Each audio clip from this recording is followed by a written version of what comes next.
What if the key to understanding power lies in the grime beneath your fingernails? In the shadowy corridors of a medieval manor, the flickering torchlight reveals more than just the polished elegance of the Lord's dining hall. It's a sinister playground, where every servant's laugh masks a silent scream. Welcome to the underbelly of feudal privilege, where the cost of a smile can be a broken back and the whispers of betrayal echo louder than the clattering of dishware. Servants lived on the edge of a blade, one misstep, one misplaced dish, and the gallows loomed like a hungry beast. Picture this: you wake before dawn, the chill creeping into your bones, and you shuffle to your post, a spectre of servitude. The Lord's breakfast demands your soul, and the grimy kitchen is your purgatory. Burnt porridge and spoiled meat await you, a feast for rats but a curse for the living. The crackle of the fire promises warmth but betrays the secrets of the manor, the stench of deceit, the pungent aroma of desperation. What do you do when your only ally is a rusty ladle? When laughter rings hollow and loyalty is merely a currency for survival? Ever wondered why the jester grins while the servant weeps? The jesters sing of merriment, but beneath the motley lies the truth, a riddle wrapped in absurdity, where the punchline is never funny. A servant's life is a dark comedy, an absurdist play with cruel twists. Every move you make is scripted, and the audience, your lord and lady, shift uneasily in their seats, waiting for the climax where you either falter or fall. Every day is a chess match. Every glance from the lady could spell disaster, every slight from the lord could ignite a wildfire.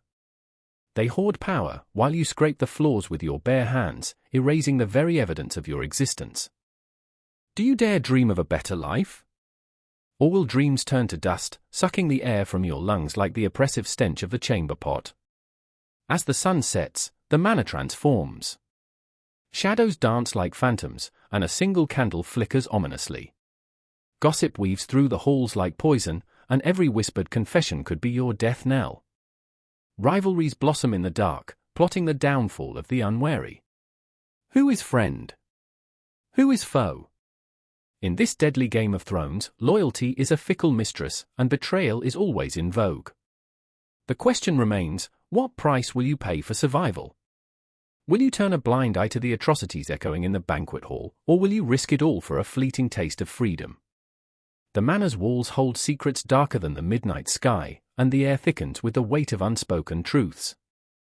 Every servant carries a burden, an unholy pact with fate, and the laughter that once rang within these stone walls now sounds like the tolling of a bell, foreboding, inevitable, and echoing through the ages.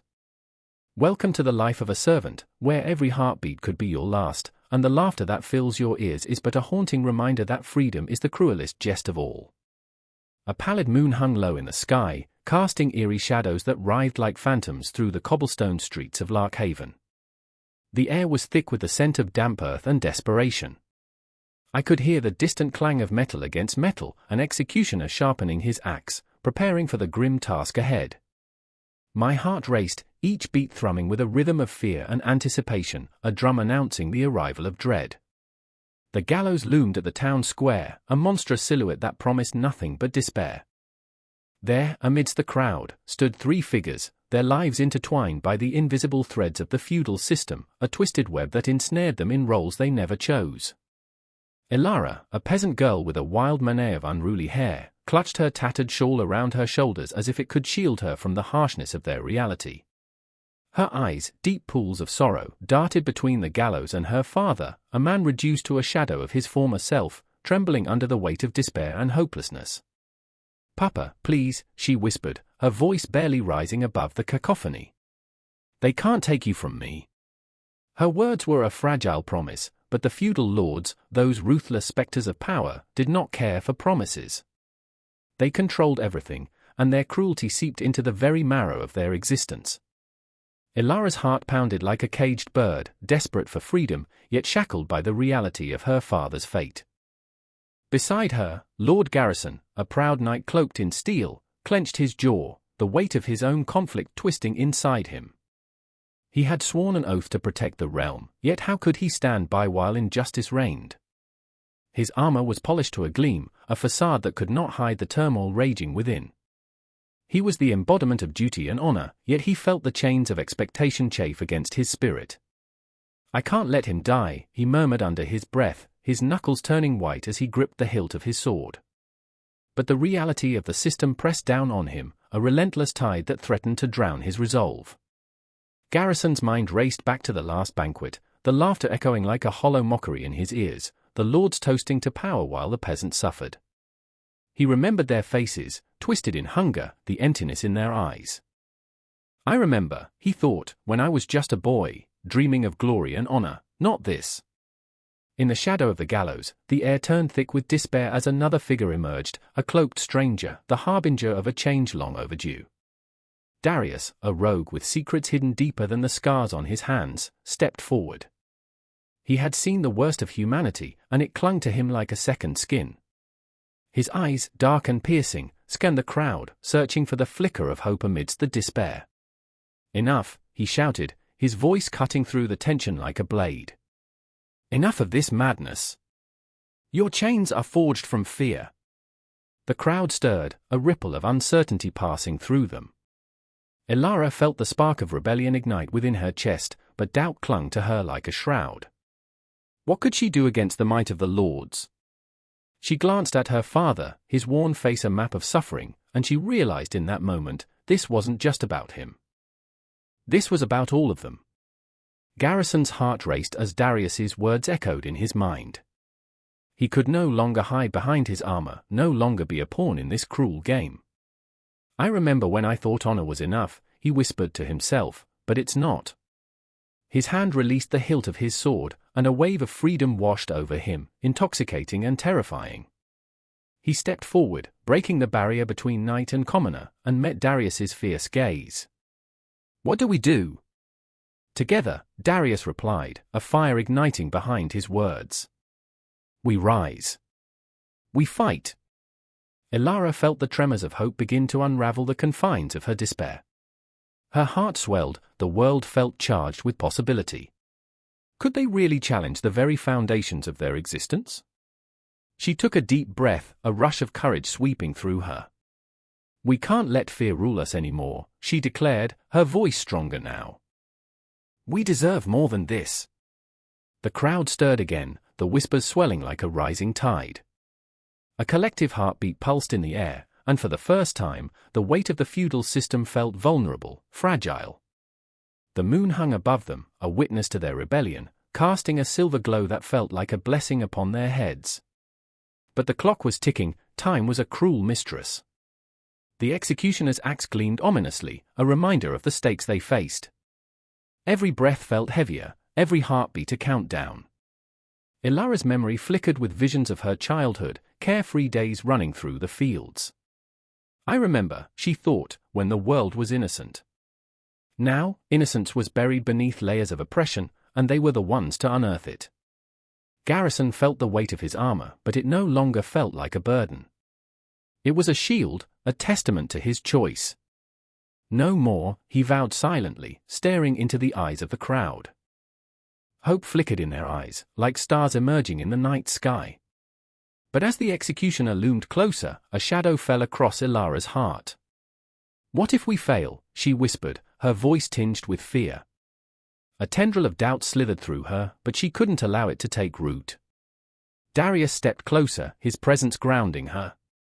Fear is part of it, he said, but so is courage. Together, we fight. And in that moment, as the crowd surged forward, hands clasped together in defiance, the weight of the feudal system began to tremble beneath their determination. Shadows danced across their faces, and the call of the gallows faded into the background, eclipsed by the unity of their rising voices. This was not just a fight for survival, this was a reclamation of their souls, an awakening from a nightmare that had lasted far too long. The night was filled with a cacophony of hope and despair intertwining, a symphony of lives ready to break free from the chains that had bound them for so long. Time itself felt suspended, the weight of infinity pressing down on them as they stood on the precipice of change, ready to breathe life into their dreams. They were no longer mere players in a feudal game, they were the storm, the reckoning, the night that would shatter the dawn. And as the moon shone brighter, illuminating their path, the confrontation loomed near, a moment of truth where every heartbeat echoed like a battle cry. their emotions intertwined, a tapestry of fear, hope, and the undeniable will to fight for something greater than themselves. In that breathless silence, the world around them held its breath, waiting for the clash that would redefine their very existence. The clock strikes 5, a cruel reminder that the sun has yet to think about rising. I lie awake in a straw-filled mattress that smells faintly of damp earth and old secrets, the kind of secrets you find buried under centuries of dust. I can hear the cold wind whisper through the cracks in the manor's ancient stone wall, a ghostly serenade laced with the faintest hints of despair. It's a sound that wraps itself around my throat, squeezing as if to remind me that my life is shackled to this place, this relentless cycle of servitude. I remember the first time I woke up to this sound. The manor loomed like a monstrous silhouette against the night sky, its windows dark and unwelcoming, like closed eyelids hiding nightmares. Now, the shadows are as familiar as my own skin. They cling to me, as if I might vanish if I step too far into the light.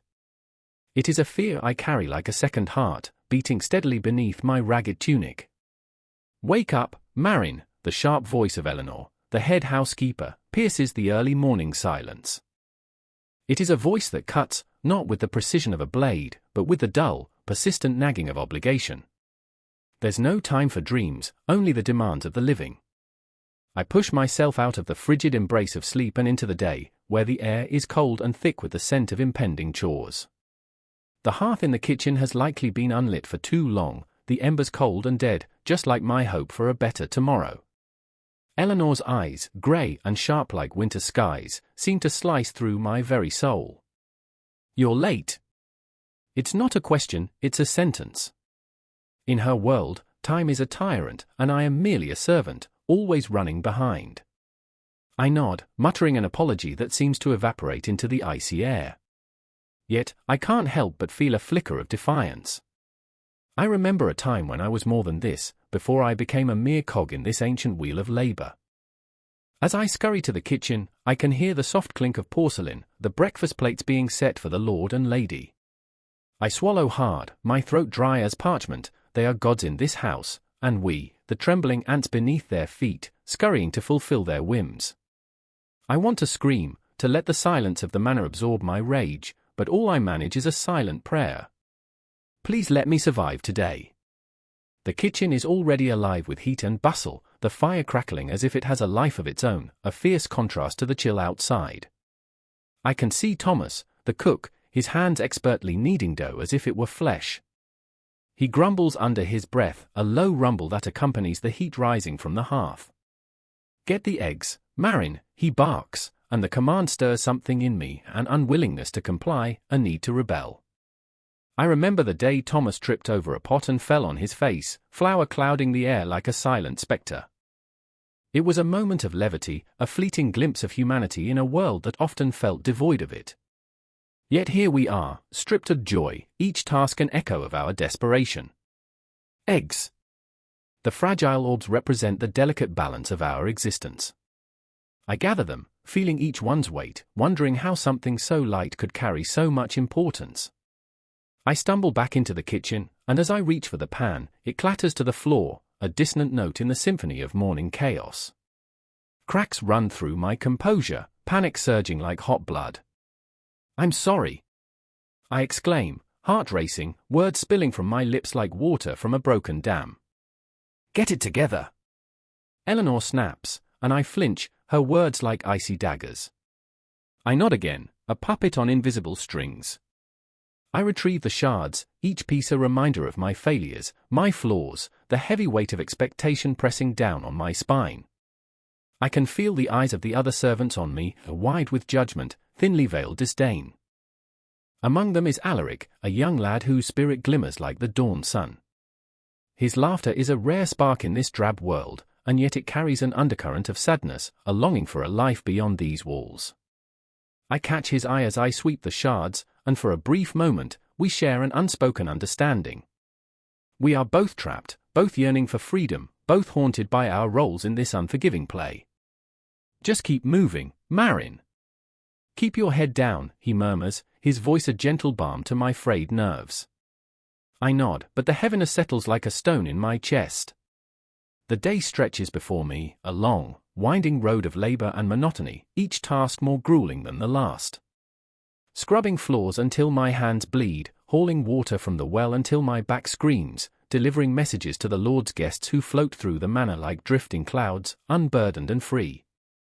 By the time the sun peeks through the heavy drapes, I am raw, exhausted, my body a canvas of fatigue. Yet, within me, a flicker of rebellion ignites. I remember the stories of old, tales of knights and maidens who defy their fates, who break the chains of their circumstances.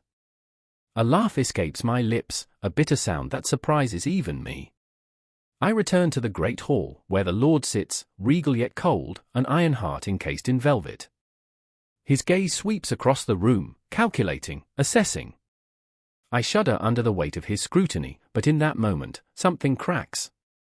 The illusion of control shatters. I am a creature of the shadows, a ghost flitting between the cracks of their lives, and yet I long for more. I long to scream, to be heard, to shatter the silence that binds us all. And then, just as I am spiraling deeper into this abyss of despair, Eleanor's eyes catch mine. She sees the flicker of defiance, and her mouth tightens into a grim line. I know she feels the storm brewing within me. "Finish your work, Marin," she says, but the crack in her armor shows. There's something more, a battle we are all fighting beneath the surface, a desperate struggle for identity, for meaning. As the day unfolds, each task feels heavier, laden with unspoken words and stolen glances. I remember the tales, the laughter, the dreams that seemed so far away, and I can't help but wonder, if I let the rebellion rise, what would it cost me? Would I become a ghost, a whisper lost in the echoing hallways of this manor? But I cannot stop now. The rhythm of the day pulls me forward, each moment carrying me closer to an inevitable confrontation, between duty and desire, between silence and scream. The shadows grow longer, the air thick with unsaid truths. The manor is alive, and we are all caught in its grip, moving toward a climax that feels both terrifying and exhilarating. With each heartbeat, I am pulled deeper into the depths of my own existence. The shadows beckon, whispering promises of liberation and despair, and I know, that today is only the beginning. Each breath I take inches me closer to a revelation that will shatter everything I once believed, and I dare to hope, even as the weight of despair clings to my heart. The clang of metal against metal reverberated through the air like a warning bell. It was a sound that echoed through my bones and sent shivers down my spine. Sean's face glistened with sweat, the kind that dripped down his brow and pooled in the creases of his worn shirt, the fabric a canvas of toil and desperation. His eyes, once bright with dreams, now reflected the grey shadows of an unforgiving reality. He lifted the hammer, and for a moment, time seemed to stretch, the weight of the world hanging like a pendulum above him. The repetitive rhythm of his work was a dark metronome, each strike a reminder of the hours spent under the sun, each crack of metal resonating with the agony of fatigue. I remember the first day I met him, the way he stood there, his hands calloused but gentle, like he had held the weight of the world, and somehow, he still managed to smile. That smile, it felt like a lifeline. "You'll get used to it," he had said, but I could see the shadow lurking behind his words, the truth buried beneath layers of exhaustion. I wanted to believe him, but the relentless grind of the factory was a beast of its own, one that demanded every ounce of strength and spirit. Each day melded into the next, a blur of machines, voices, and the suffocating scent of metal and sweat. Beside him worked Lila, a woman carved from resilience, her laughter echoing through the chaos like a haunting melody. But even her laughter couldn't drown out the dread that clung to her like a second skin. I watched as the lines of worry etched deeper into her face with each passing shift, the fatigue settling in her bones like an unwelcome guest. She would pause, running her fingers through her tangled hair, a fleeting moment of peace before the storm swept back in. "I have to keep going," she would whisper to herself, as if convincing the universe that she was more than just a cog in the machine. Then there was the clock, a merciless tyrant hanging on the wall, ticking away the seconds with gleeful indifference. Every tick was a reminder of the hours we were still shackled to our tasks, the long stretches of labor stretching our spirits thin. I remember staring at that clock, its hands moving too slowly, too deliberately, as if mocking our suffering. Time became a cruel joke, a riddle we could never solve. The air crackled with tension, the weight of our shared silence was palpable, thick enough to cut through the din of machines. Sean and Lila exchanged glances across the expanse of the floor, a connection woven from threads of shared struggle. I wanted to reach out, to tell them that they were not alone in this grinding darkness, but the words caught in my throat, trapped like butterflies in a jar. I remember one late afternoon, the sun dipping below the horizon, casting a golden glow that felt like a cruel joke. Sean paused, wiping his brow, his eyes locking with mine. "What do you dream of, really?" he asked. Dreams. The word hung in the air like a whisper, fragile yet powerful. Lila's gaze flickered with a flicker of longing before she turned her back, facing the relentless clamor. I wanted to tell them how I dreamed of open fields, of laughter unburdened by worry, but the weight of our reality silenced me. Instead, I watched as they returned to their tasks, their movements mechanical, their spirits dimming with each strike and every heavy breath. But that day, something shifted in the atmosphere, a ripple of defiance that surged through the factory. A new worker, a fresh face with bright eyes, had arrived. He moved with a vigor that was infectious, a wild spark that ignited something deep within Sean. "Come on, let's show him how it's done," he said, an unusual fire lighting up his features. Lila's laughter broke through the silence like shattering glass, but I could see her apprehension lurking, ready to devour the flicker of hope.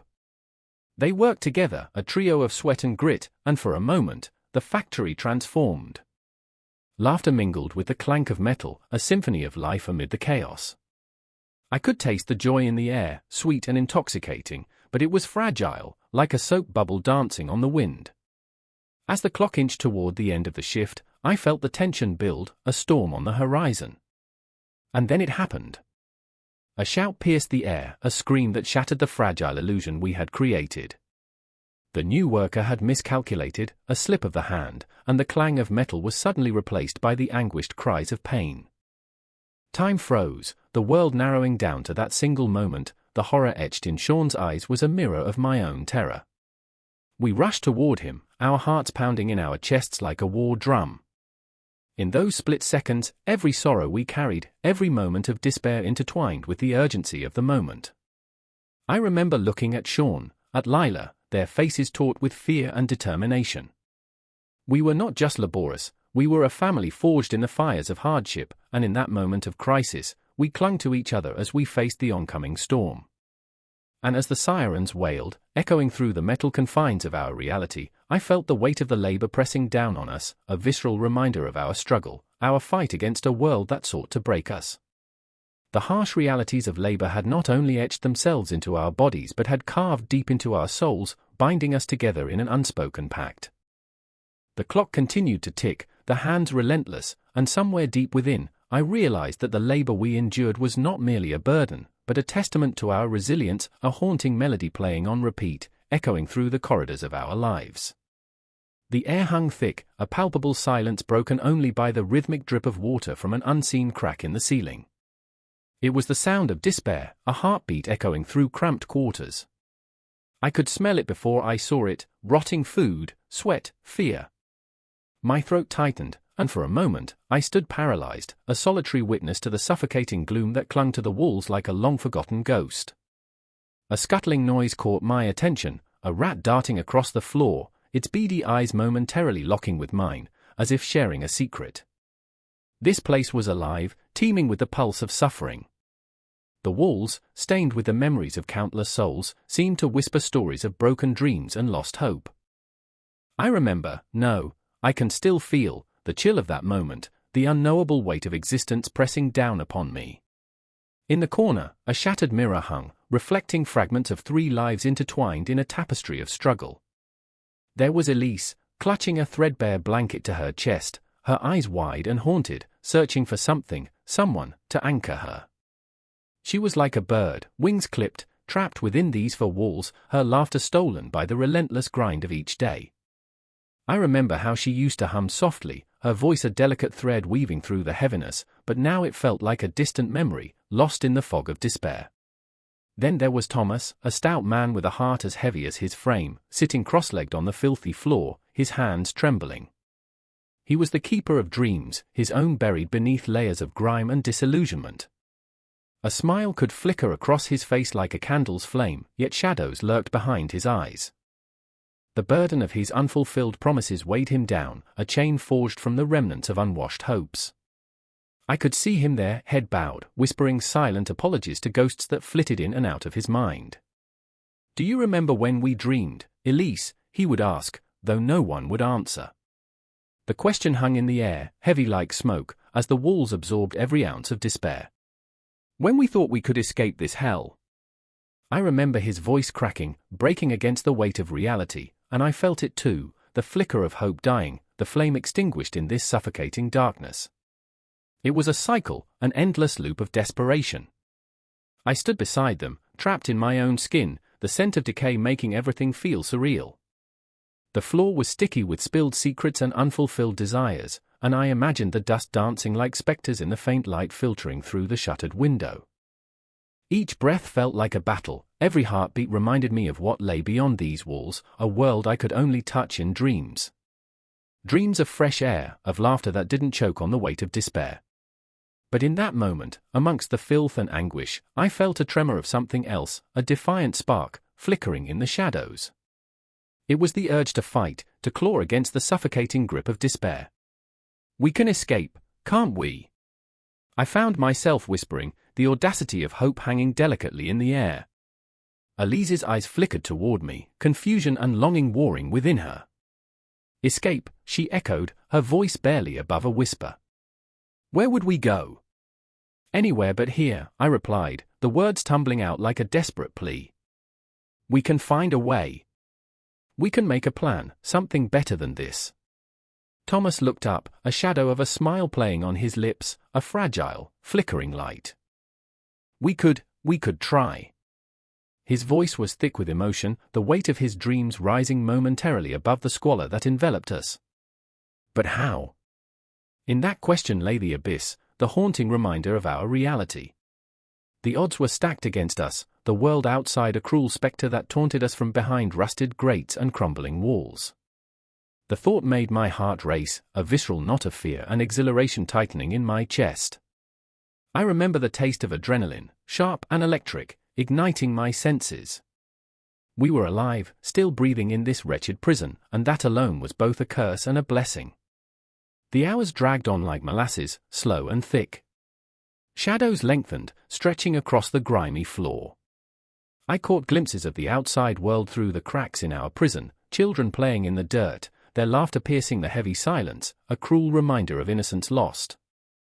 I wanted to scream, to shake the walls until they crumbled, to let the sun in, but all that emerged was a strangled cry, swallowed by the darkness. And then, in the deepest silence, it happened. A loud bang erupted from the hallway, footsteps thundering like an approaching storm. Fear clawed at my throat as we exchanged glances, understanding without words. The moment of confrontation was upon us, a dark tide rushing in to engulf our fragile hope. "Stay quiet!" Thomas hissed, his voice low and urgent. We pressed ourselves against the wall, hearts pounding in unison, waiting for whatever horror was about to descend upon us. I could feel Elise trembling beside me, the warmth of her body contrasting sharply with the cold terror enveloping us. The door creaked open, revealing a figure cloaked in darkness. My breath caught, trapped in a vice of fear. Could it be the release we had longed for, or was it yet another chain to shackle us to this hell? As the figure stepped forward, the dim light revealed a face twisted with the weight of power, someone who thrived in the filth, who feasted on the despair we could barely endure. In that frozen moment, time lost all meaning. We were suspended in a web of fear, hope, and desperation, each heartbeat resonating like a drum, echoing our collective dread. There was no going back now. The confrontation loomed before us, a spectre dressed in shadows. And as the darkness crept ever closer, I remember the last time I had felt free, the warmth of sunlight on my skin, the laughter of friends echoing in my ears.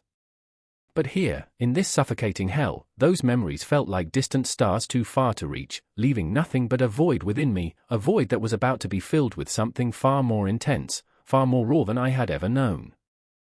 The clock on the wall ticks like a metronome, counting down moments that slip through fingers like grains of sand. The sound pierces the silence of the cramped kitchen, where the faint smell of burnt rice clings to the air, an unwelcome reminder of last night's failed dinner. I stand there, the weight of my stomach gnawing at me, a constant reminder that hunger is not just a feeling, it's a presence, a ghost that haunts the corners of my mind. My mother sits at the table, a shadow of her former self, her hands trembling slightly as she stares at the empty plates before us, as if willing food to appear. Her eyes glisten with a mix of hope and despair, a heartbreaking juxtaposition. I remember when we used to have enough, she whispers, her voice barely above a breath, as if afraid the words might shatter like glass. I can almost hear the echo of laughter from long ago dinners, the clinking of forks against plates, the warmth that once filled this space. Now it feels cold, sterile, like the empty shelf where the cans of beans used to sit, a stark reminder of our dwindling supplies. Do you think we can find something tomorrow? Tomorrow. The word hangs heavy, a dark cloud looming over us. I want to tell her that yes, of course, we'll find something, but that would be a lie.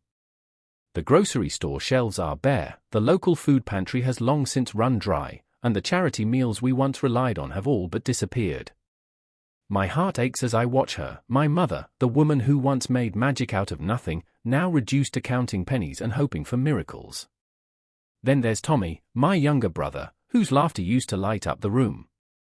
Now, he sits on the floor, knees pulled to his chest, clutching an empty bowl like it holds the last drops of happiness left in our world. His eyes flicker with a wildness that makes me shiver, a mix of confusion and anger simmering just beneath the surface. I remember the day he asked if we could have pizza for dinner, his eyes wide with hope, and how I had to swallow hard to keep the truth at bay. Maybe next week, I had said, even as the weight of that promise crushed me. The fridge hums a mournful tune, its contents dwindling to a few wilted vegetables and a jug of water, each drop a reminder of our plight.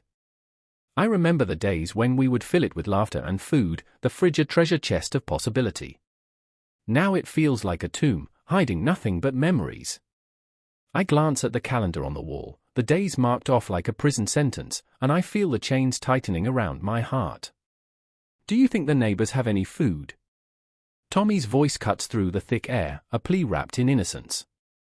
I shake my head, fighting back the rising tide of shame that threatens to drown me.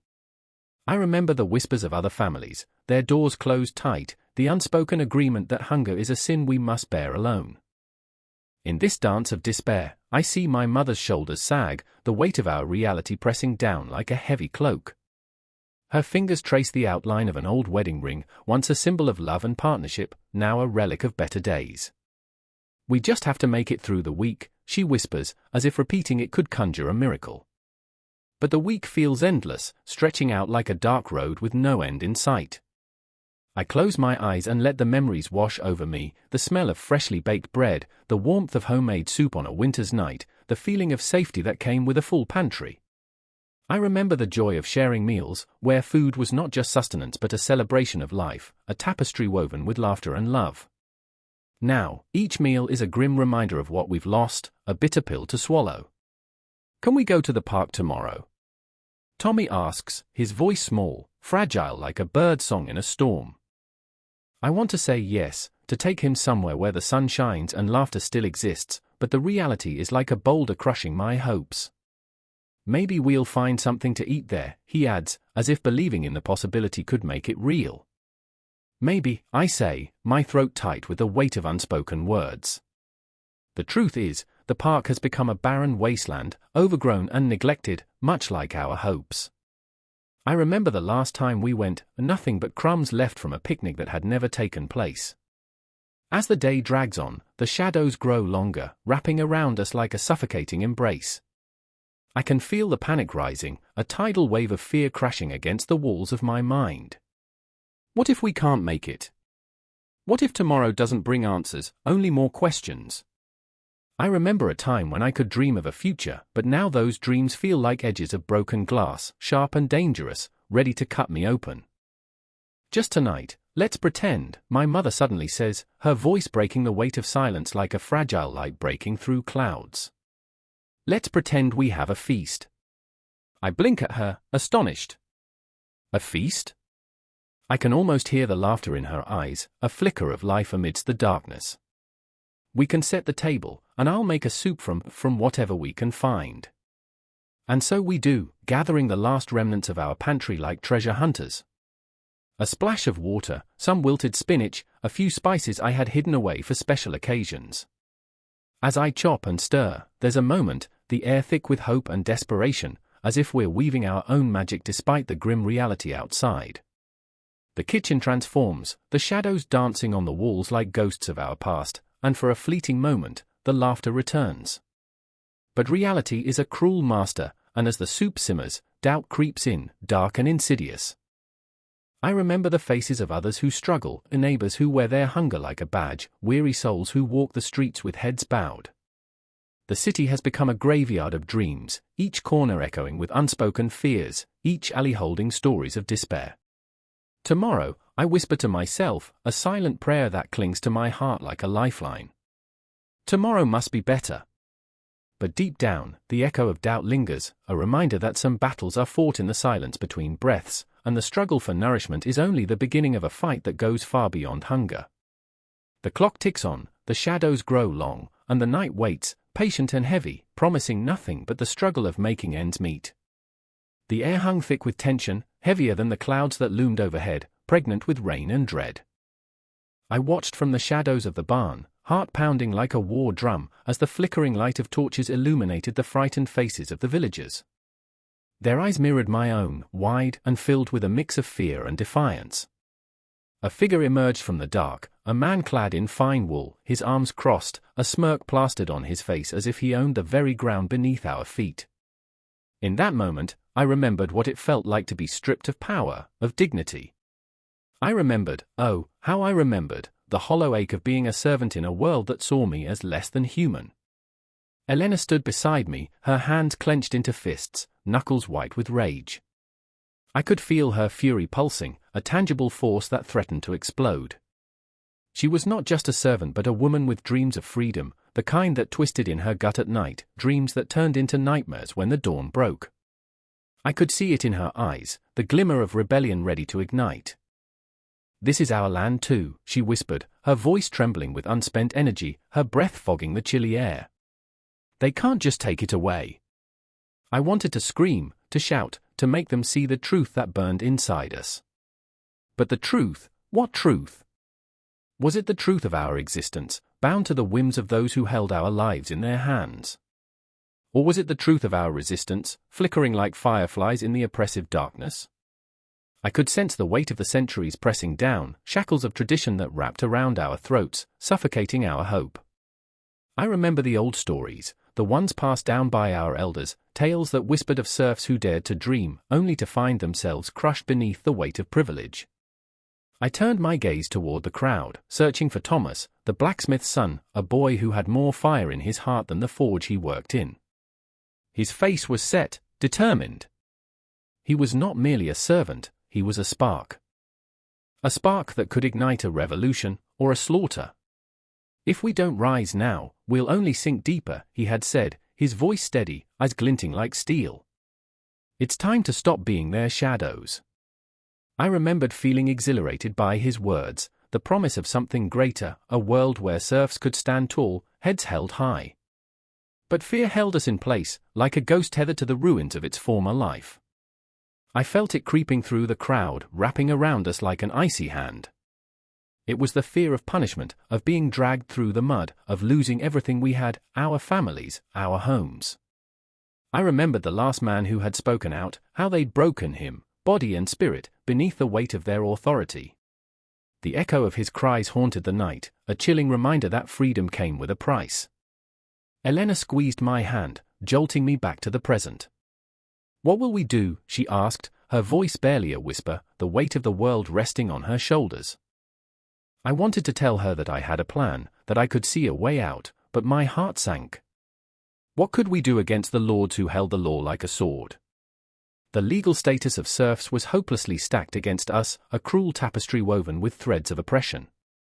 We were bound by contracts we had never signed, shackled by laws that rendered us invisible. The night turned darker, the shadows lengthening as the lords approached, their laughter echoing like a death knell. I could feel my heart racing, an unsteady drum in the silence. Everything around me felt surreal, as if I were caught in a nightmare I couldn't wake from. I remembered the tales of distant places where people spoke of rights and justice. But here? Here, we were but pawns on a chessboard, moved at their whim, our lives nothing more than the cost of a game. And then the moment of confrontation arrived, a swell of voices rising like a storm. Thomas stepped forward, eyes aflame with determination, his voice breaking through the fear that held us captive. "No more," he shouted, each word a hammer striking against the iron chains that bound us. "We are not less than you. We are not your property." The words reverberated in the night, a chant that sent shivers down my spine. Elena's eyes shone, reflecting the flickering torchlight, as she pulled me forward, her voice rising with his. "We matter," she cried. I could feel the pulse of the crowd, a rhythmic heartbeat that began to drown out our fears, the weight of centuries lifting, if only for a moment. But as the Lord sneered, I sensed the tide rising against us, an impending storm that threatened to break. The air crackled with tension, electric and alive, a desperate hope mingling with the chill of reality. I remembered the stories of the past, tales of those who fought and fell, of shadows who dared to challenge the light but were consumed instead. In that moment, I felt both brave and defeated, torn between the longing for freedom and the crushing weight of despair. As the confrontation reached its peak, I knew we were standing on the precipice, a fine line between dreams and nightmares. The clock ticked on, relentless and unsympathetic, as time, too, was a tyrant, each tick a reminder that our moment was fleeting. But in that heartbeat, amidst the chaos, I held onto the flicker of hope that ignited within all of us. We were not just serfs, and we were not powerless. Even as the shadows closed in around us, I remembered that we were alive, we were here, and this moment belonged to us. We were no longer invisible. We were not simply waiting for dawn, we were the dawn, and as long as we stood together, perhaps, just perhaps, we could shatter the chains that bound us. The air thick with tension, I felt the world hold its breath, waiting for our next move, waiting for the roar of defiance to echo through the night. The clock strikes 3, and the air is thick with a tension that clings to the skin, a weight that is almost palpable. In the dim light of the kitchen, shadows dance like restless spirits, whispering secrets of the past and future alike. Maria stands at the sink, hand submerged in soapy water, her heart pounding like a war drum, each thump a reminder of the battle raging within her soul. She glances at the clock, its hand spinning like time is mocking her, and she knows she should be there, at the rally, at the forefront, shouting for change. But here she is, stuck in this prison of dishes and despair. I remember the first time I felt it, the suffocation, she thinks, her breath catching in her throat. I was 13, the day my mother handed me a mop, and with it, the weight of the world. The memory clings to her, each flick of the mop a shackle tightening around her wrists. Her mother's face, etched with worry lines, had said it all, "We carry the burden, Maria. We are the backbone, and no one cares to see our scars." Across town, at the heart of a bustling market, Lena stands with her back straight, selling fruits and vegetables. The sun beats down, relentless, as she smiles at passing customers with a warmth that feels like armor against the cold indifference of the world. But inside, she feels the anger boiling, a pot ready to overflow. Men pass by, their eyes drifting past her, seeing only the produce, never the woman behind the stall. "I'm not invisible," she whispers to herself, the words tasting bitter on her tongue. The dreams of her youth lay shattered beneath the weight of expectations, of being a good wife and a dutiful mother. I remember, she thinks, her fists clenching, when my dreams were as bright as the sun. I wanted to paint, to fly, to be a voice in a world that needed to be heard. But those dreams have wilted, dried up like the flowers she used to love. She can't hold them, can't chase them anymore. Not when the ghosts of responsibility linger, leering and reminding her of what she owes. The market is alive, yet she feels utterly alone, as if the crowd swirls around her like autumn leaves, vibrant yet ephemeral, drifting away while she remains rooted. And then there's Anna, the youngest, standing at the fringes of her family's expectations, her body taut with rebellion. She watches her mother and sister, caught in their cycles of servitude, and something inside her snaps. "I won't be them," she vows fiercely, her voice a whisper in the storm of her thoughts. but the weight of tradition is a heavy cloak wrapping her in shadows. What will they think? The question echoes, taunting her, a ghost that haunts her every decision. She sits on the edge of her bed, staring out at the city that sprawls like a restless beast. The world outside is alive with possibility, yet she feels trapped within the four walls of her home. I remember the taste of freedom, she thinks, her heart racing at a memory of running through fields, sun on her face, laughter spilling from her lips. But what good is freedom if it means leaving behind those I love? The confrontation is brewing, a storm gathering strength, as Maria finally sets down the dishes, the water still swirling with remnants of yesterday's meals. No more, she breathes, the words a prayer and a battle cry. She feels the pulse of her mother's struggle in her veins, the generations of women who have fought and bled for a shred of recognition, and it ignites a fire within her. Tonight, I will stand with them, she resolves, glancing at the rally flyer pinned on the fridge, words bold and demanding like the figures they represent. The risk is terrifying, but the thought of staying silent feels like death. The smell of soap lingers, but now it feels like a reminder of what she's willing to leave behind. Lena's gaze flickers to the setting sun, crimson and gold spilling across the sky like spilled ink. I will not be the ghost of my dreams, she decides, her heart thumping wildly. The weight of societal expectations feels crushing, yet she feels a tremor of hope, a flicker of rebellion. She can no longer be the invisible woman behind the stall. The fruit may be ripe, but her spirit is overripe for change. Anna slips out of the house, the moonlight a guiding hand, urging her to step into the unknown. Each footfall is a heartbeat, echoing against the pavement like a promise to herself. I will not conform, she whispers, feeling the thrill of independence surging through her veins. The city hums with life, music and voices wrapping around her, and for a moment, she feels infinite, as if the world is hers to conquer. But there's a shadow of doubt lurking, gnawing at the edges of her confidence. What will they say? The fear snakes through her mind, curling tight and cold. But in that moment, she remembers the laughter, the sun-soaked days filled with joy and possibility. I refuse to let fear define me, she vows, her heart racing with the knowledge that she stands at the precipice of change. As the rally begins, the streets fill with bodies of women who have bled and birthed and fought in silence for too long. Maria, Lena, and Anna stand amongst them, each carrying their own burdens, their own dreams, but united in a shared heartbeat of defiance.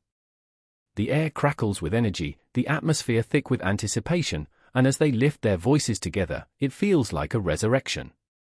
I remember, they chant, the words rising like a phoenix from the ashes, a chorus of pain and hope interwoven like threads in a tapestry. We will not be silenced. The energy surges, a wave crashing against the shores of history, and even in the face of overwhelming odds, there's a flicker of belief, this time, they will be seen. In the shadows, the ghosts of society's expectations lurk, but they no longer hold sway. The women stand tall, a fierce army of resilience, ready to tear down the walls of gender inequality brick by brick. They are the echoes of the past and the promise of the future, and together, they will carry the weight of their stories into the light, unyielding and unapologetic. And as the rally continues, the clock ticks on, each second a heartbeat in the timeless struggle for recognition, for freedom, for the right to exist as they are, whole, complex, and undeniably powerful. They are no longer just women, they are a force, a revolution in bloom, and the world will never be the same. There's a moment when silence hangs thick, heavy enough to choke on. It envelops the chapel, a sanctuary turned prison, where the flickering candles cast dancing shadows upon the stone walls. I stand there, heart hammering against my ribcage, as whispers curl around my ears like smoke. The air vibrates with the weight of unspoken expectations, and the flicker of hope is suffocated by the demand that throbs in my chest. Obey, the voice of the Lord echoes in my mind like the tolling of a bell, sharp, insistent, unyielding. The nails dug into my palms remind me of the price of loyalty.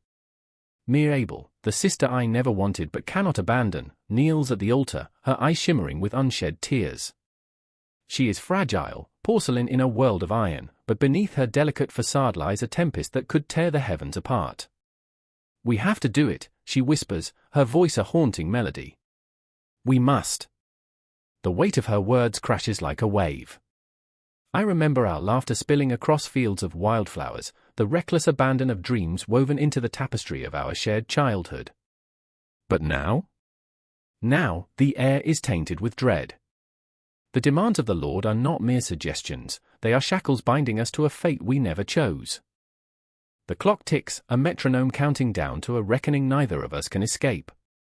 I glance at the door, the only exit, and it feels like a gaping maw, ready to devour. Outside, the village is asleep, wrapped in the embrace of night, unaware of the storm brewing within these sacred walls. The scent of incense mixes with something far more sinister, fear, clinging to the stones like a second skin. This is our home, and yet, it feels like a tomb. Do you think he'll forgive us?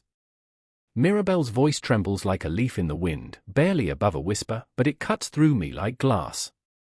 I remember the stories we were told, the tales of servants who failed, the gnashing of teeth, the fire that awaited them in the afterlife.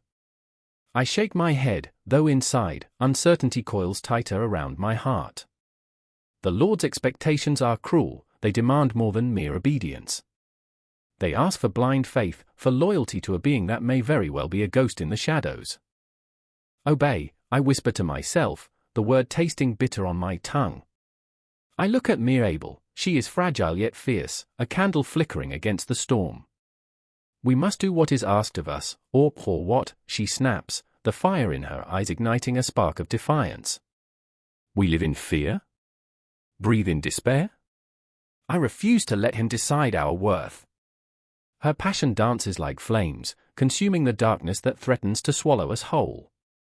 But I see the cracks beneath her bravado, I see the truth that she tries to hide.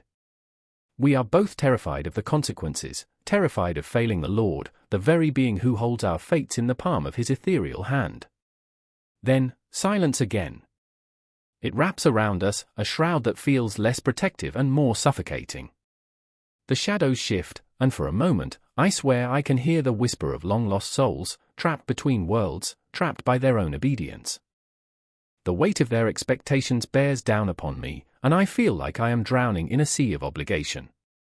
Do you ever wonder, I say, voice trembling, if we're just pawns in a game we cannot see? The question hangs in the air, a fragile thread connecting us to our fears. What if we choose to disobey? What if we run? Mirabelle's breath catches, and for a heartbeat, I glimpse the flicker of hope in her eyes.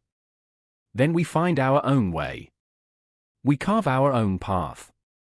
But the light dims almost immediately, as if the shadows outside the chapel are pulling her back into their embrace. But will he allow that? Does he even care? I remember the stories again, the ones told to us as children, before we learned the price of belief. They were tales wrapped in comforting fabrics, shimmering, warm, and inviting. But now? Now, they lie tattered and frayed, revealing the chilling truth. The Lord is not the benevolent guardian we wished for, he is a demanding master, an unforgiving overseer watching from the heavens, measuring our worth with a ruler of obedience. The air grows colder, a chill winds its way through the chapel. It wraps around me like a serpent, squeezing tighter as I consider the weight of my sister's dreams, the burden of my own failures. We are but two souls, lost in the abyss of expectation, yearning for freedom while shackled to duty. I can feel the tension thickening, a taut string ready to snap, and I wonder, what if it needs to break? Mirabelle, I say, my voice steady yet raw, let's leave. Tonight. The audacity of my word sends a shiver down my spine, an electric jolt of fear and exhilaration. The world outside beckons, a dark unknown filled with wonder and dread. We can take our fate into our own hands. Her eyes widen, a mixture of horror and hope swirling within them. But the consequences, she stutters, the very thought threatening to fracture her resolve. What will happen if we alive? Truly live, I interject, my heart racing, the weight of my own conviction pushing me forward. What if the Lord's expectations are of our own making? What if he waits for us to take that leap?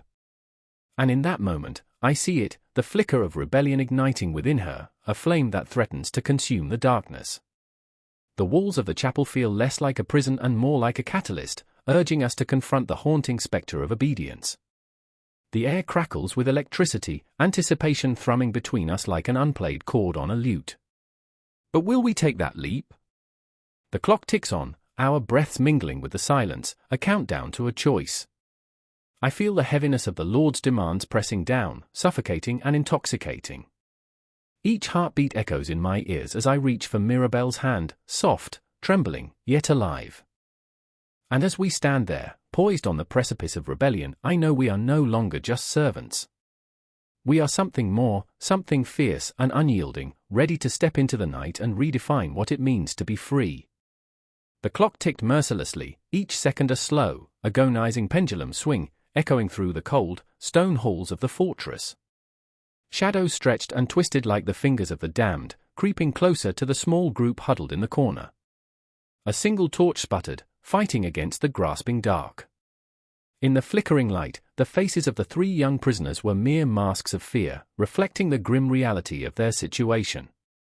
I remember the way it felt, my heart pounding like a war drum, the stench of sweat mingling with the heavy scent of damp stone.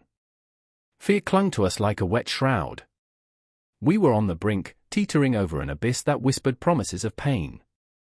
I could see it in their eyes, the dread of what was to come was a palpable entity, its claws wrapped tightly around our throats. I remember Sarah, her hands trembling beside mine, the delicate girl with fiery spirit now reduced to a quivering leaf. Her rebellion had been a spark, igniting a blaze of hope among the oppressed. But hope, in this place, was as dangerous as a wolf in sheep's clothing. "What do they want from us?" she whispered, a thread of despair weaving through her voice. "They want to teach us," I replied, my voice barely a breath, "to remind us of our place." And there it was again, a chilling reminder of authority. Authority, with its iron grip and cold, calculating gaze, wrapped around us tighter than the shackles that bound our wrists. It was suffocating, all-consuming. I could almost feel the weight of it pressing down, an invisible force that bore down upon us, demanding submission. Then there was Thomas, whose face was a grim mask of defiance. His eyes burned with a wild intensity, a flicker of rebellion that was both admirable and terrifying. "They'll never break me," he declared, though even he faltered for a moment, doubt creeping into his bravado. I admired him for that fire, that unyielding spirit that challenged the night. Yet, I knew what lay ahead would test him in ways we couldn't fathom. "Do you think they'll really execute us?" I asked, the question hanging in the air like a noose. He scoffed, but I saw the tremor in his hands. "They wouldn't waste that kind of energy on us," he said, but the words felt hollow. The unshakable fear of authority was a ghost that haunted us all, and its power was intoxicating. They were coming. I could hear the clanking of armor, a sinister symphony of authority marching down the corridor toward our cell. Each step reverberated through the stone walls, a harbinger of the inevitable. I held my breath, my pulse racing as if trying to outrun the dread that seeped into my bones. "Stay strong," I urged, my voice catching in my throat. But even as the words left my lips, they felt like a flimsy shield against the oncoming storm. The door creaked open, and there they stood, the guards, towering figures clothed in darkness, their eyes glinting with a sadistic glee. They thrived in our fear, like vultures circling the dying. I remember the first blow, the shocking crack of fist meeting flesh. It resounded in the silence, a reminder that authority could wield pain as effortlessly as a sword. Sarah gasped, her small frame crumpling against the cold stone. I felt the heat of anger rise within me, a tide that threatened to wash over the horror. "You'll learn respect," the guard sneered, a twisted smile curling at the edges of his lips. "This is just the beginning." I wanted to scream, to claw at the walls of injustice that surrounded us. But I was paralyzed, frozen in a moment that stretched like elastic, taut with fear and the bitter taste of despair. I looked at Thomas, and in that fleeting connection, I saw the flickering flame of rebellion extinguishing, swallowed by the darkness of authority. The guards reveled in our suffering, it fed them, nurtured their cruel power. They loved to punish, to instill fear, to create a legacy of broken souls. I could see the satisfaction in their eyes as they took turns administering their twisted lessons. Each strike, each scream echoed in the hollow chambers of my heart, and I felt as though I were losing pieces of myself with every blow. But then I glimpsed it, a glimmer of something beneath the horror. It was in Sarah's eyes. She was not broken, but rather, she was changing, her fear morphing into something else, something dangerous. I remember the way her lips pressed tightly together, a silent vow forming even as her body quaked. The thought surged through me, a reminder that we were not merely victims. In that moment, as the guards continued their sick performance, Sarah's voice broke through the cacophony. "You will not own us," she screamed, raw and defiant. It was a battle cry, a spark igniting the dry tinder of our spirits. The guards paused, uncertainty flickering across their faces, moments that felt like centuries. It was a dance of power, and for just an instant, they were the ones who faltered. Then came the laughter from the darkness, a deep rumbling that sent shivers down my spine. "You think this is a game?" one of them growled, stepping closer, looming over us like a storm cloud. "This is how you learn."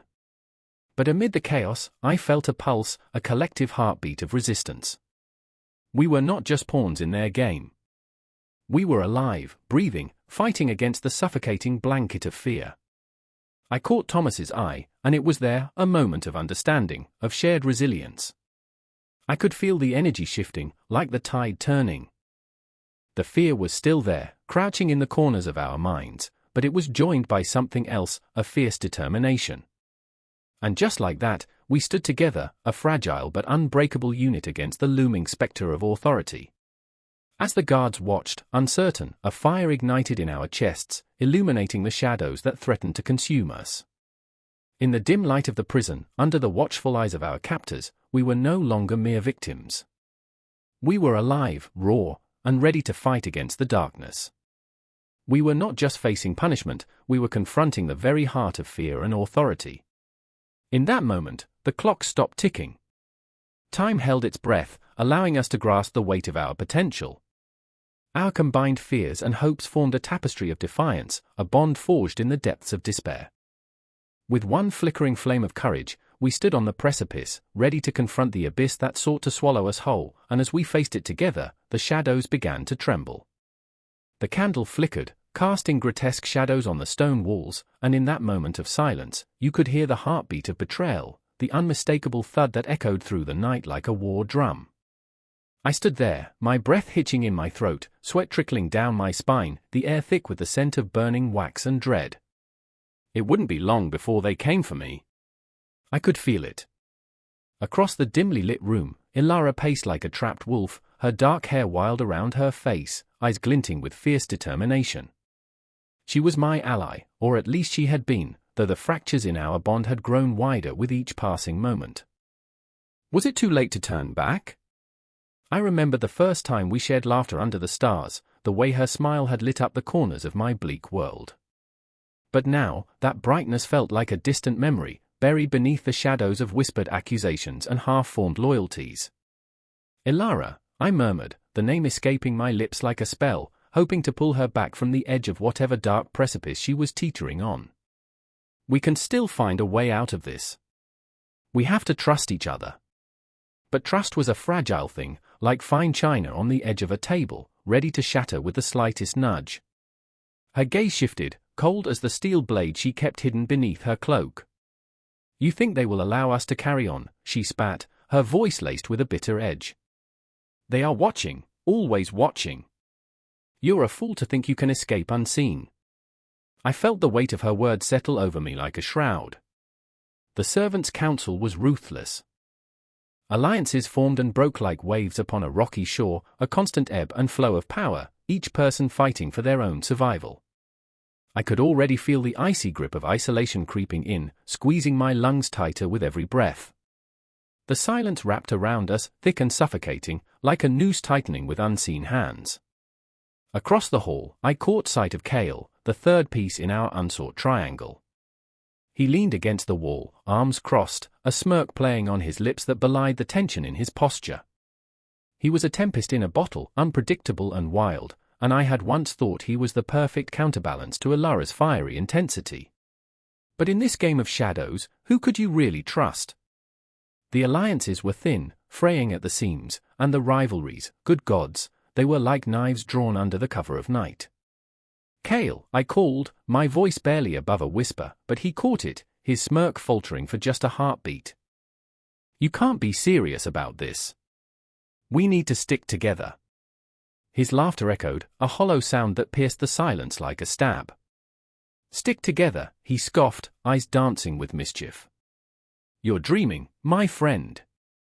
You think loyalty means anything here? Look around. Every glance is a dagger, every word a noose." I could feel Ilara's gaze on me, and it stung like salt on a fresh wound. She was right, there were no easy answers, no comfort to be found in this labyrinth of intrigue. The three of us had danced together in the light of camaraderie, but now, under the weight of impending doom, the music had stopped. I took a step forward, desperation clawing at me. "We're better together than apart. We've faced worse than this." It was the truth, but it felt flimsy, as if the very air I breathed was challenging my resolve. Worse than this. Cale's laughter was cold, yet there was an edge of something darker beneath it. Try betrayal from those you trust the most. Try watching your friends fall one by one, like leaves in autumn, leaving only the bare branches behind. The word struck like a hammer to glass, and I felt the fissures in our fragile bond splinter wider. I remembered the night the moon had been full, how we had laughed and traded stories under its silvery light. Ilara's hand had brushed mine, a fleeting moment that felt electric, and now it felt like a cruel joke that fate had played on us. "Don't." Ilara's voice rose, sharp and jagged. "We all know what happened to Talia. You think we'll end any differently?" Her eyes glistened with unshed tears, a rare vulnerability washing over her fierce demeanor. "We're all pawns in this twisted game." And just like that, the tension spiraled, coiling tighter and tighter until it felt like we were all about to snap. Under the weight of our mutual fears, alliances shifted like sand beneath our feet. I could hear the distant toll of a clock, each chime echoing ominously, counting down to our collective demise. "Do you see the truth?" Cale whispered, stepping closer, his voice dropping to a conspiratorial hush. "You want to escape? You'll need to make a choice. Trust me, or trust her." He gestured at Ilara, the flickering candlelight illuminating the conflict in her eyes: trust, betrayal, hope, despair. In that moment, I was caught between two worlds, my heart thundering in my chest. Each choice felt like a death sentence, the weight of it threatening to crush me. I remembered the dreams I once had of glory, of a life unshackled from the chains of servitude, and now they felt as distant as the stars themselves, unreachable and cold. But there was a fire within me, a glimmer of defiance that refused to die. I would not fall without a fight. I took a breath, each lungful of air a promise to myself. "We'll find a way," I declared, my voice steadying against the storm swirling within. "We must." And as the shadows gathered around us, I realized that the echoes of our choices would linger long after this night had faded. We were bound together by a fragile thread of destiny, and in that uncertainty lay both fear and the spark of something fierce and unyielding. Time was slipping away, the clock ticking toward the confrontation that loomed ahead, but in that moment, I felt alive, caught in the web of our alliances and rivalries, teetering on the brink of something irrevocable. The wind howled, a sinister whisper that curled around the corners of the crumbling houses in the village, a ghostly reminder that the cold seasons were coming. I stood there, frozen, every breath a visible spectre in the biting air, the frost gnawing at my fingertips as I clutched the tattered scarf tighter around my neck. I could see him, the silhouette of my brother, Thomas, hunched over the cart, desperately trying to salvage what remained of our meager harvest. The chill sliced through us, harsh and unyielding, a cruel reminder of the passage of time and the toll it took on our fragile lives. I remember the autumn sun spilling gold across the fields, once so lush and bursting with life, now barren, empty, a cruel mockery of what we had hoped for. I could almost hear the echoes of laughter that danced in the air, the vibrant colors of the season fading into the gray. With every gust of wind, the leaves whispered secrets of a time when hope was tangible, clinging to branches like unshed tears. Every year, the seasons turned, but this year, they felt particularly unrelenting. "Don't you dare give up!" Thomas shouted, his voice cracking like the brittle branches of the trees behind him. I wanted to believe him, to cling to that flickering flame of hope. But hope felt like an old friend who had forgotten my name. The weight of it all, our debts, the crumbling roof over our heads, pressed down on my chest like a vice. I could see it in his eyes, though, an unyielding fire burning beneath the surface, the kind of determination that made you want to believe in miracles. But miracles had a funny way of hiding in the shadows, teasing you with the scent of possibility only to vanish into thin air. My heart ached for our sister, Eliza, who lay in a fevered sleep, her body frail, a ghost of the vibrant spirit she had once been. I could hear her soft breaths, each one a reminder of how fragile life had become. The night stretched long, the silence thick and suffocating, filled only with my thoughts spiraling down into despair. Maybe we should leave, I whispered one night, the words tasting bitter on my tongue. Maybe there's a place where the seasons don't crush us like this. Leave. Thomas shot back, fury sparking in his eyes. And do what? Starve in another land? This is our home, Anna. We fight for it. But I had seen how the seasons wore us down, how the winter stripped the world bare, leaving only the skeletal remains of our hopes. I remembered the laughter of children, the warmth of shared meals, the colors of life.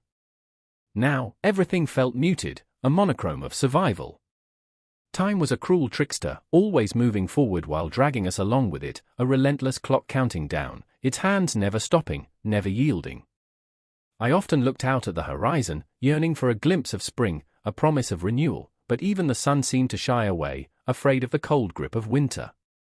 The seasons had become our adversaries, each one a reminder of what we lost and what we could never regain. As the snow began to fall, delicate flakes dancing through the air, I felt the gravity of despair pulling me deeper. Each flake was a memory, each one carrying the weight of our grief, our struggles. I watched as they settled on the ground, a blanket hiding the broken earth beneath, but I knew it was only a temporary cover. Beneath it all lay the remnants of our fractured dreams. Do you remember the summer fairs? I asked Thomas one evening, my voice a fragile thread in the thick silence. The way the sky blushed as the sun set? When we could run free and laugh without worry. His gaze softened, and for a moment, the fire in his eyes dimmed, replaced with the glow of nostalgia. Yeah, I remember, he said slowly, the warmth of his words wrapping around me like a forgotten embrace. We were wild back then. Innocent. But innocence had fled with the seasons, leaving only shadows in its wake. I saw it in the way Eliza's laughter had faded, how Thomas's shoulders had grown heavy with responsibility, how the weight of expectation bore down on us like the winter's chill. We were caught in a cycle, a relentless loop of hardship and struggle, each season reshaping our lives in ways we never anticipated.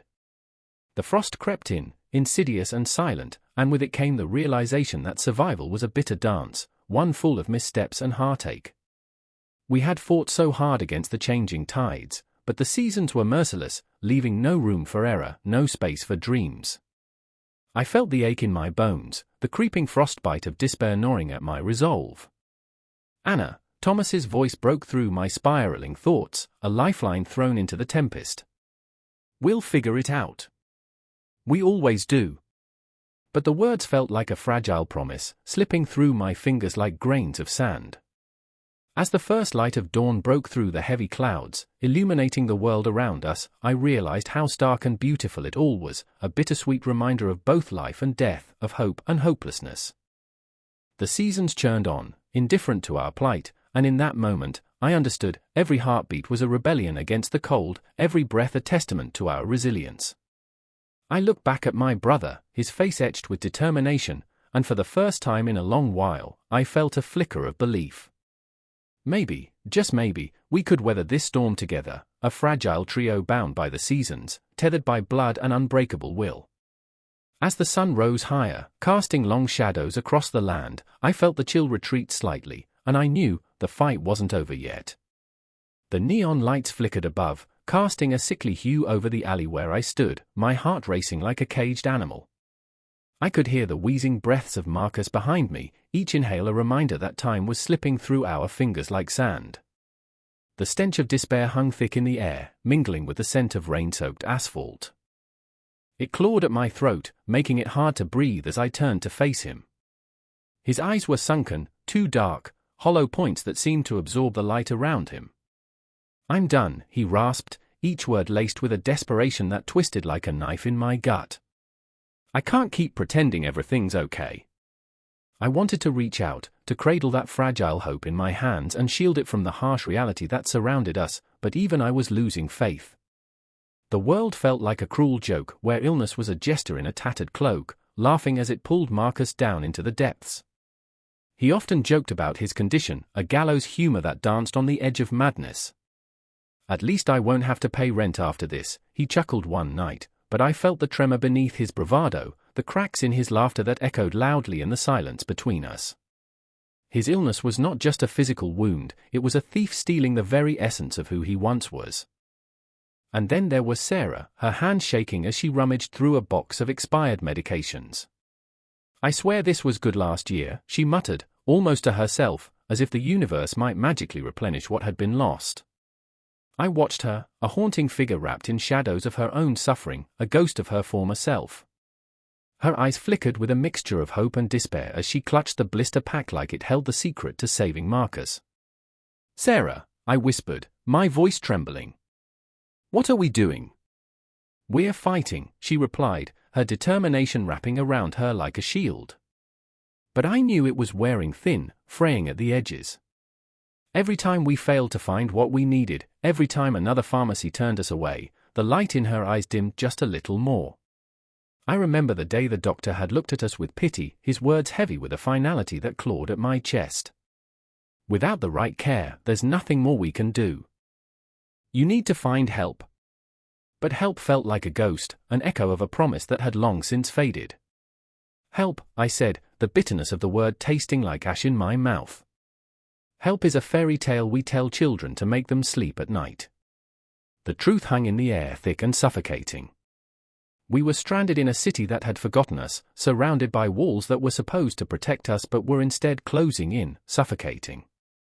The shadows whispered secrets, taunting us with the knowledge that we were losing this battle, one futile moment at a time.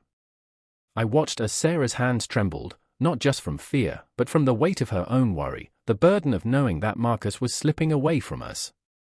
The clock on the wall ticked, a relentless reminder that time was not our ally.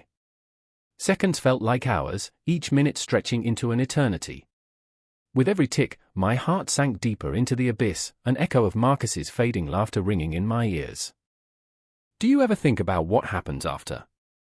Marcus asked suddenly, his gaze piercing through the darkness. What if this isn't just it?" I shivered, the question hanging heavy between us. What lay on the other side of this suffering? A peaceful release from the agony, or a persistent torment that continued, even in death? "Don't," Sarah interrupted sharply, her voice breaking. "Don't talk like that. We're going to fix this." But we both knew the truth, we were grasping at straws, trying to catch the wind in our fingers. The reality was far more sinister, a reality where we were powerless against the tide of illness that swelled around us. I felt like a shipwrecked sailor, clinging to the last remnants of hope, watching the horizon fade into darkness. "What if we try that clinic on Maple?" I suggested, though even as the words left my mouth, I felt the weight of impending failure pressing down on me. We had been through this before, empty promises and broken dreams. "It's closed," Marcus said, his voice tinged with an edge of hopelessness. "They shut down last month." I stood there, frozen, as the walls of our world crumbled around us. The laughter that had once filled the air was replaced by an eerie silence, punctuated only by the distant sounds of sirens wailing like lost souls. "I can't do this anymore," Marcus cried, falling to his knees. "I can't fight a battle where I don't even know the enemy." I knelt beside him, the weight of his despair crashing over me like a tidal wave. "You're not alone," I murmured, though I could feel the cracks in my own resolve. "We're going to figure it out. We have to." But as I looked into his eyes, I saw the truth reflected back at me, a truth I had been desperately trying to ignore. We were all trapped in this merciless cycle, this unforgiving dance with disease and decay, and no one was coming to save us. I could almost hear the clock ticking louder now, a relentless reminder of our diminishing chances. With every passing second, our hope was turning to ash, curling like autumn leaves beneath our feet. A gust of wind swept through the alley, ruffling my hair and bringing with it the bitter taste of desperation. "We'll fight," I whispered, but as the words left my lips, I knew they were nothing more than a fragile thread, barely holding us together in the encroaching darkness. And then there was a soft sound, a breath, a flicker of light in the distance. I turned, hope igniting for a fleeting moment, before the shadows closed in once more, threatening to swallow us whole. The haunting melody of illness continued to play, and we were left to dance in its shadows, forever trapped in a world where survival felt like a cruel, unending nightmare. The church bells tolled like the grim laughter of fate, echoing through the damp air, each chime a reminder of every sin that hung heavy in the hearts of the townsfolk. I stood there, frozen, as shadows flickered in the twilight, 1,000 eyes of the past watching me. The cobblestone street beneath my feet felt alive, pulsing with the secrets of 1,000 whispered confessions. "Do you feel it?" Clara's voice, a fragile wisp against the cacophony of ringing bells, broke the suffocating silence. Her eyes, wide and brimming with unshed tears, searched mine, desperately clinging to a glimmer of hope in the darkness. "It's like the ground is breathing. It knows." I could barely nod. The weight of her gaze spiraled into my chest, a coiling dread that felt like the tightening of a noose. The church loomed behind us, its spires clawing at the velvet sky, demanding our submission. Each stone in its facade whispered of power, of control, a dominion that wrapped around our throats until we could scarcely breathe. I thought of the confessions I had heard, the guilt that slithered through the pews like smoke, palpable, suffocating. "I can't do this," I finally uttered, my voice a mere ghost of itself. "I can't face them. What if they see through me? What if they know?" Clara reached for my hand, her fingers trembling. "You're not alone. Remember what Father Tim said? We are all flawed, all broken. The church, it only holds power over us if we let it." But her words felt hollow, echoing in the chasm of our shared fear. Outside, the townsfolk began to gather, their faces a tapestry of hope and despair, every wrinkle a testament to the burdens they carried. Among them, Gregory stood ramrod straight, his eyes a stormy sea of uncertainty. Once a golden boy, now he was shackled by the chains of expectation. I could see the twitch of his jaw, the way he clenched his fists as he stared at the church, the very embodiment of our spiritual obligations, each brick a weight upon our souls. The moment stretched, a taut string ready to snap. The past clawed at me, memories of the fire and brimstone sermons that had burned through my childhood, leaving ashes of doubt in their wake. "You must repent. You must offer yourself to the Lord." Each phrase echoed in my mind, a mantra of control that had been woven into the fabric of our lives. And in that instant, I shut my eyes tight. I remembered the first time I had walked into the church as a child, the scent of incense filling my lungs like poison, the way the light filtered through stained glass, casting monstrous shadows on the floor. I remembered the weight of the cross, the whispers of the congregation that had felt more like shackles than solace. The fear of damnation was a spectre that had shadowed my every decision, a ghost that would not let go. "Do you think they'll forgive us?" Gregory's voice sliced through my reverie, and I turned to see him, vulnerability etched on his face. "Do you think they'll understand? Forgiveness." Clara's laugh was brittle, a glass shard scuttling across the floor. "It's not forgiveness they offer, it's control. They'll twist our confessions into weapons. They'll judge us, condemn us." The church, our sanctuary, had become a cage, and we were the unwilling birds trapped within. The crowd surged, their murmur a wave crashing against the stones of our resolve. Each face turned upward, pleading, searching for absolution, for a sign that the weight of their sins could be lifted. But all I felt was the oppressive weight of expectation, of duty, of the relentless march of time dragging us toward the altar of judgment. "Clara," I breathed, the word a prayer, a plea. "What if we don't go inside? What if we just leave?" Her eyes widened, a flicker of fear mingling with something like understanding. "You want to forsake it all? Even if it means losing everything? Even if it means becoming the outcast?" The thought sent a shiver down my spine. An outcast. My heart raced at the idea, a wild beat of rebellion against the chains of my upbringing. but the image of the church flickered in my mind, a harbinger of salvation and damnation. But what if they know? What if they come for us? They always come, Gregory said, his voice steady but haunted. But what if we fought back? What if we broke their hold? I could almost taste the fear on my tongue, a metallic tang that sang of desperation. I glanced toward the church, its doors like the gaping maw of a beast waiting to swallow us whole. And what if we lose? Then at least we would have tried. Clara's voice was a whisper, yet it held a power that crackled in the air around us. The choice hung there, heavy as the night pressing down upon us. As the bells rang once more, the final resonance echoing like a death knell, I felt the tremor of inevitability course through my veins. The town's collective breath held, a moment suspended in time. The church was no longer just a building, it was a living entity, a vampire feeding on our doubts and fears, demanding our souls in exchange for salvation. And in that heart-stopping instant, as the crowd surged forward, a tide of desperation and hope, I realized that no matter what choice we made tonight, the true confrontation lay not within the walls of the church, but within the hollows of our own hearts, the battle for freedom tangled with the haunting specter of control. I braced myself, feeling the pulse of time quickening, the shadows wrapping tighter around us, and I stepped forward, ready to face whatever lay ahead. The clock struck midnight, its chime reverberating through the crumbling walls of the abandoned theater, the sound a haunting echo that sent shivers down my spine. Shadows danced across the stage, flickering like memories half-remembered, and I stood frozen, heart racing, as if the air itself was charged with electricity. The remnants of a past life clung to the heavy velvet curtains, their once vibrant hue faded to a ghostly whisper of crimson. It was here, in this forgotten sanctuary of joy, that despair and laughter collided in a twisted embrace, where the past clawed at the present. I remember Ella's laughter, that bright, tinkling sound like shards of glass. It cut through the silence, sharp and abrasive, yet it held a warmth that could melt the coldest of hearts.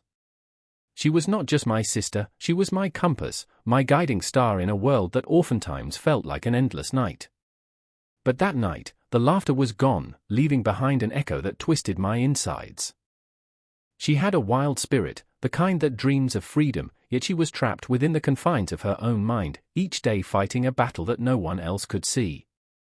"Are you scared?" she asked once, her voice barely above a whisper, the moonlight catching the glint of her eyes, revealing a tempest of emotions.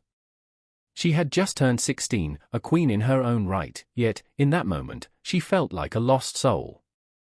I remember the tremor in her words, the way they hung in the air like smoke, heavy with unfulfilled desires. I was supposed to protect her, to shield her from the harsh realities that lurk both inside and outside our world, but I felt so small, so helpless. Then there was Daniel, the boy with a heart too big for his own good and the kind of smile that could brighten the darkest of days. The way he stood by Ella, a lighthouse in her storm, was equally heartening and heartbreaking. His love for her was a fire that burned fiercely, yet it flickered with uncertainty, always afraid of becoming a wildfire that consumed everything. I could see it in the way he looked at her, a mix of adoration and fear, a dance of hope and despair. He had his own demons, too, a darkness that clung to him like a coat too heavy to bear. The theater, once filled with laughter and applause, now felt like a tomb, heavy with the weight of shattered dreams. I remember the first time we stepped inside, the air thick with dust and the scent of nostalgia. It was our sanctuary, a place where we could escape from the world outside, a world that was unforgiving, that judged and discarded like old newspapers. We'd play pretend, transforming the empty stage into a playground of imagination. But now, it was a ghost town, a silent witness to our struggles. I remember how Ella's fingers traced the cracks on the wooden floor, her touch reverent, as if she were caressing the ghosts of performances long past. "This was once our playground," she murmured, the words thick with sorrow. "Now, it's just a graveyard of memories." There was a haunting beauty in her sadness, a depth that pulled at my heart, reminding me of the fragility of our existence. But what is free time when it is steeped in despair? What is leisure when every laugh echoes with the weight of grief? We sought entertainment in the darkness, clinging to fleeting moments of joy like shipwrecked souls grasping for driftwood. I remember the night we dared each other to sneak into the theater for one last adventure. Our hearts raced, thumping like drums in a silent symphony as we crept through the splintered doors. In that moment of defiance, we were free from our fears, free from our pain. The stage was our universe, a boundless expanse where we could become anything, a knight, a princess, a villain, but as the hours slipped away, shadows crept closer, threatening to engulf us. I could see it in Ella's eyes, the flickering flame of her spirit dimming, and I felt the ache of impending loss. What if this was it? Our last moment of fun, she said, her voice trembling, a mix of hope and despair lacing her words. It was a question that hung in the air, thick with unspoken fears. Daniel looked at her, his eyes reflecting a mixture of light and darkness. Let's make it unforgettable, he said, determination etched across his face. And so we did. We climbed onto the stage, the center of our universe, and for a few fleeting moments, we conjured magic. We danced and laughed, forgetting the world beyond the theater walls, but even in our joy, there was an undercurrent of dread. As the lights flickered, a shiver coursed through me, a reminder of the deep-rooted fears that lay just beneath the surface. Ella's laughter turned feverish, manic, each giggle a desperate grasp at normalcy. I remember the way her smile faltered, how the shadows momentarily swallowed the light in her eyes. What if we're just ghosts in this place, she whispered, and in that moment, it felt too real. Time is a cruel mistress, ticking away as we chased our fleeting happiness. I remember the ticking clock echoing through the empty theater, a reminder that the world outside was still spinning, indifferent to our joy, our pain. Every moment felt like an eternity, every heartbeat a reminder of what was at stake. And then, as if the universe conspired against us, it happened. A loud crash echoed from behind the stage, a sound that shattered our illusion like glass. The world we created crumbled around us, and the laughter turned to screams. I remember the fear that clawed at my throat, the urgency of the moment as I grabbed Ella's hand, pulling her away from the danger that lurked in the shadows. Daniel's voice rang out, frantic and desperate, but the theater felt like a labyrinth, twisting and turning as we tried to escape. I could see the panic etched on his face, his love for Ella morphing into a fierce protectiveness that left no room for doubt. "Stay close," he shouted, and I squeezed Ella's hand tighter, the warmth of her skin grounding me amidst the chaos. In those moments, the boundaries blurred between reality and nightmare. I felt the weight of our fears pressing down on us, a suffocating darkness that threatened to consume everything we knew. But even as we ran, I couldn't shake the feeling that this was only the beginning. The shadows whispered secrets, promises and threats woven into the fabric of our existence, and I knew we had only scratched the surface of our intertwined fates. I remember the fear, the desperation, the fleeting joy that had once filled that theater, now replaced with an urgency to escape. With each step, the echoes of laughter mingled with the haunting specter of what could be lost, forever haunting my thoughts. As we dashed into the night, the world outside waiting like an unforgiving beast, I couldn't shake the feeling that the theater, our sanctuary, had become a reflection of our fractured souls. The night was far from over, it merely held its breath, awaiting the next act in our unfolding tragedy. Time slipped through our fingers like sand, and the shadows loomed larger, ready to pull us into their depths. In the silence that followed, one truth remained clear: we were still here, still fighting, still wrestling with the ghosts of our past. The theater may have been a graveyard of memories, but within its walls, our spirits danced, wild and free, even as the darkness threatened to close in. There was no conclusion, only an invitation to the next act of our story, a reminder that entertainment and leisure were not just about joy, but about the raw, unfiltered intensity of being alive amidst the chaos. The sound of breaking glass shattered the stillness, an explosion of sharp, desperate shards that rained onto the flagstone floor. I stood frozen, my heart pounding against my ribs like a caged beast, terror coursing through me. It was the kind of moment that stretched itself thin, an electric pause where everything faded into a whisper and the world shrank to the size of that sudden, dreadful noise. I could hear the hushed breaths of the others, the terrified silence of the unseen, and it felt as if the very walls were holding their breath alongside me. "I told you to be careful!" Amelia snapped, her eyes wild and wide, the firelight catching the glint of her unshed tears. She was just 13, a soft girl with too many responsibilities resting on her shoulders. The weight of the household pressed down on her, the laughter and warmth of childhood long since eclipsed by the grim demands of servitude. "You'll ruin us all." I didn't mean to. The words spilled from my lips in a rush, like blood from a wound. I was only 10, and the world had always felt too big, too heavy, too unforgiving. It was an accident. I could feel the heat of shame creeping up my neck, tightening like a noose, the fear of punishment hovering in the air like a ghost. But it was more than just a broken vase that loomed between us, it was the spectre of expectations, the relentless burden of a life spent in service. Shadows flickered in the corners of the dim room, stretching like fingers toward us, whispering tales of past mistakes, of punishments endured and dreams deferred. I remembered the stories of children before me, those who had come and gone, swallowed whole by the demands of duty until they became nothing more than echoes, shadows that faded with each passing day. I could feel the weight of Emilia's disappointment, her dreams of escape crushed beneath the burden of reality, and it twisted my insides. "You're always messing things up, Sam," she said, her voice trembling. "We have to be perfect." "Perfect," I repeated, the word a bitter taste in my mouth. What did that even mean? Perfect like the polished silverware? Perfect like the flawless tablecloths that cradled the meals of our masters? I watched her, and in her eyes danced the ghosts of those lost. I was terrified of what would happen if I didn't conform, if I didn't step in line like a soldier trudging toward the battlefield. Outside, the sun sank low, bleeding vibrant hues of red and gold across the horizon, a cruel reminder of the freedom that lay just beyond the walls of our cramped existence. Each sunset felt like a countdown, a reminder that another day had slipped through our fingers like grains of sand. I remembered my dreams from the night before, fragmented and surreal. I was flying, rising above the city, a boy with no chains, sailing through the skies where the stars whispered secrets I could almost understand. "I want to be free." I had screamed in my sleep, but the echoes of those dreams faded with the dawn, leaving behind only the heavy weight of reality.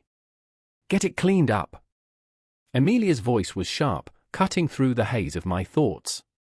I nodded, swallowing hard as I began to kneel, my hands trembling as I gathered the shards. Each piece was a reminder of my own fragility, the way my innocence had shattered under the pressure of the world around us. As I worked, I couldn't help but feel the eyes of the others on me, the invisible weight of their judgments pressing down like stone. There was Arthur, the oldest, who bore the brunt of the anger when things went wrong. He had grown thick-skinned but hollow inside, the joy long since drained from him. Then there was little Clara, only 5, her round face still bright with the remnants of childhood wonder, unaware of the storm that lurked just beyond her innocence. The air thickened with tension, a palpable thing that wrapped around us, squeezing until it was hard to breathe. I wanted to scream, to tell them all that I didn't want to grow up like this, an invisible cog in a wheel that churned without mercy. I remembered the tales of old, of brave knights and daring adventures, of castles and kingdoms where children roamed free, but here the only battles we fought were for scraps of affection, for recognition in the eyes of those who saw us as little more than tools. "Don't break anything else," Emilia whispered as she turned away, leaving me alone with the shards of my shattered mistakes. The words hung in the air, a chilling reminder of my place in this world, and I felt lost again, adrift in the vast sea of expectations. Night began to creep in, darkness pooling in the corners of the room, and I could see the flickering candlelight casting dancing shadows that almost seemed to mock me. I remember, I whispered to myself, the stars. They felt so far away, twinkling promises of dreams that would never be mine. "Sam!" Arthur's voice cut through the silence, a low growl. "If you screw this up, you'll regret it." His gaze burned into me, harsh and unyielding. Regret was a constant companion in our lives, a ghost that whispered in the dark. I nodded, understanding the unspoken threat. As I gathered the last of the shards, feeling the jagged edges bite into my fingers, a single tear slipped down my cheek, mixing with the dust and despair of the moment. Life was a fragile tapestry, and every thread pulled tighter, fraying at the edges until it threatened to unravel completely. I held my breath, wishing for strength, for something, anything, to break the suffocating pattern of our lives. Outside, the city continued its restless pulse, a throbbing heart of humanity, unaware of the struggles that simmered just below the surface. I closed my eyes for a brief second, imagining the wild, untamed world beyond, and felt a flicker of rebellious defiance ignite within me. This was not the end, it couldn't be. I would not fade into the shadows, not without a fight. I would grasp those stars, even if it meant tearing down the very fabric of my existence. With each breath, I felt the swell of determination rising like a tide, and although I was surrounded by darkness, I would carve my way toward the light. And so, the pieces lay scattered, a reminder of who I was and who I could be. As I stood, heart racing, I could hear the stars calling, their luminescent voices weaving through the fabric of the night. In that moment, everything changed. The shrill clang of iron against iron stung the air like a swarm of angry bees, each strike echoing through the darkened alleyways of a city cloaked in the fog of despair. I stood there, heart thrumming, the distant shouts of guards mingling with the cries of the damned, and I felt it, the weight of generations pressing down on my shoulders. I could hardly breathe. That night, the moon hung low, like a warning, a pale eye watching over the damned. Just beyond the blooded streets, old brick buildings loomed, their shadows cloaked in secrets, watching, waiting. I remembered my mother's voice, soft yet fraught with unspoken fears. "You carry our legacy," she'd say, her eyes darting to the door, as if the ghosts of our ancestors lingered just beyond the threshold. "Our roles are inherited, carved into the fibers of our souls." But my role? I was supposed to be the savior, not the servant. My name was Elias, a name whispered in dark corners, tied to the chains of my mother's lineage, of servitude and shackles, of dreams shattered beneath the weight of obligation. I could feel it now, the pulse of the past creeping through my veins like poison. My heart raced as I spotted her, a figure cloaked in rags, a child of the shadows, her small frame trembling against the chill of the night. It was Anya, my younger sister. She was a wisp of a girl, with wild hair framing her face like a dark halo. "Elias," she called, her voice a desperate whisper tinged with fear. "They're coming for us." Panic shot through me like a lightning bolt. I had promised to protect her, to break this cycle, yet here we were, poised at the edge of darkness, teetering on the brink of despair. I could see the fear in her eyes, a reflection of my own. "Run, Anya!" I shouted, but my voice faltered under the weight of my own doubt. Would running even save us? Behind us, the guards were closing in, their laughter cruel and echoing, the sound ricocheting off crumbling walls like a death knell. "Caught you this time, little insects," one jeered, shifting the torchlight so it danced menacingly against the cobblestones. It was the same voice that haunted my dreams, the same laughter that filled the air during the long nights, reminding us of our place. I remember feeling the heat rise in my chest, a fire igniting the embers of rebellion. "No more," I whispered, the words burning on my tongue. "No more." But shouting it into the night felt futile, as if challenging the stars to shift their course. Anya clutched my arm, her small fingers trembling. "But what if we can't escape? What if we're like them?" Her voice was raw, a plea echoing through the air, and I knew what she meant, life as nothing but a reflection of our forebears, a lineage of servitude etched into our bones like a twisted rune. "Then we fight," I said, though the words tasted bitter. I remembered the stories, the tales my mother spun by the fire, of warriors and heroes, of rebellion. But those were only stories. Our reality was the chains that bound us, the roles we were born into, and my heart sank at the thought of repeating that cycle. In the distance, I could see the flicker of torches, their flames licking the night sky like hungry tongues. "This way!" I yanked Anya towards a narrow passageway, its entrance little more than a crack between two ancient stones. The walls whispered their secrets as we squeezed through, shadows clinging to us like damp fabric. I could feel the coolness of the stone against my skin, a reminder of the weight of history pressing down, suffocating. As we emerged on the other side, the city sprawled before us, an expanse of broken dreams illuminated by fleeting flickers of light. I caught a glimpse of a market square, its stalls now abandoned, remnants of a once bustling life. What would it take to reclaim that life? I felt the echo of my mother's words, haunting me. "You carry our legacy." I looked down at Anya, her eyes wide, reflecting the glow of life still flickering somewhere in the dark. What if we're destined to become like them, she asked, her voice trembling, heavy with the weight of our history. Then we make our own destiny, I replied, though even I could hear the uncertainty lacing my voice. The fear that had gripped my heart twisted like a knife, each pulse reminding me of the burden of expectation. I remember the moment I realized that it wasn't just the guards we had to fight. It was the very fabric of who we were, the expectations, the legacies woven into our bloodlines. They were chains too, invisible yet suffocating, wrapping tighter with every breath. The echoes of laughter faded as we moved deeper into the heart of the night, but the shadows danced around us, whispering tales of those who had come before, those who had succumbed to despair. I could feel the pulse of the city, the stories trapped within its walls, and I understood that this was not merely an escape, it was a battle for our souls. Behind us, the guards lurked, shadows of our own past, and every footfall was a reminder of how easily we could slip back into the cycle. Every heartbeat was a countdown, a clock ticking down to an inevitable confrontation with the roles we were expected to play. Elias, Anya's voice trembled, a thread of hope weaving through the darkness. What if we can change it? What if? The question hung in the air, heavy with possibility, yet tinged with despair.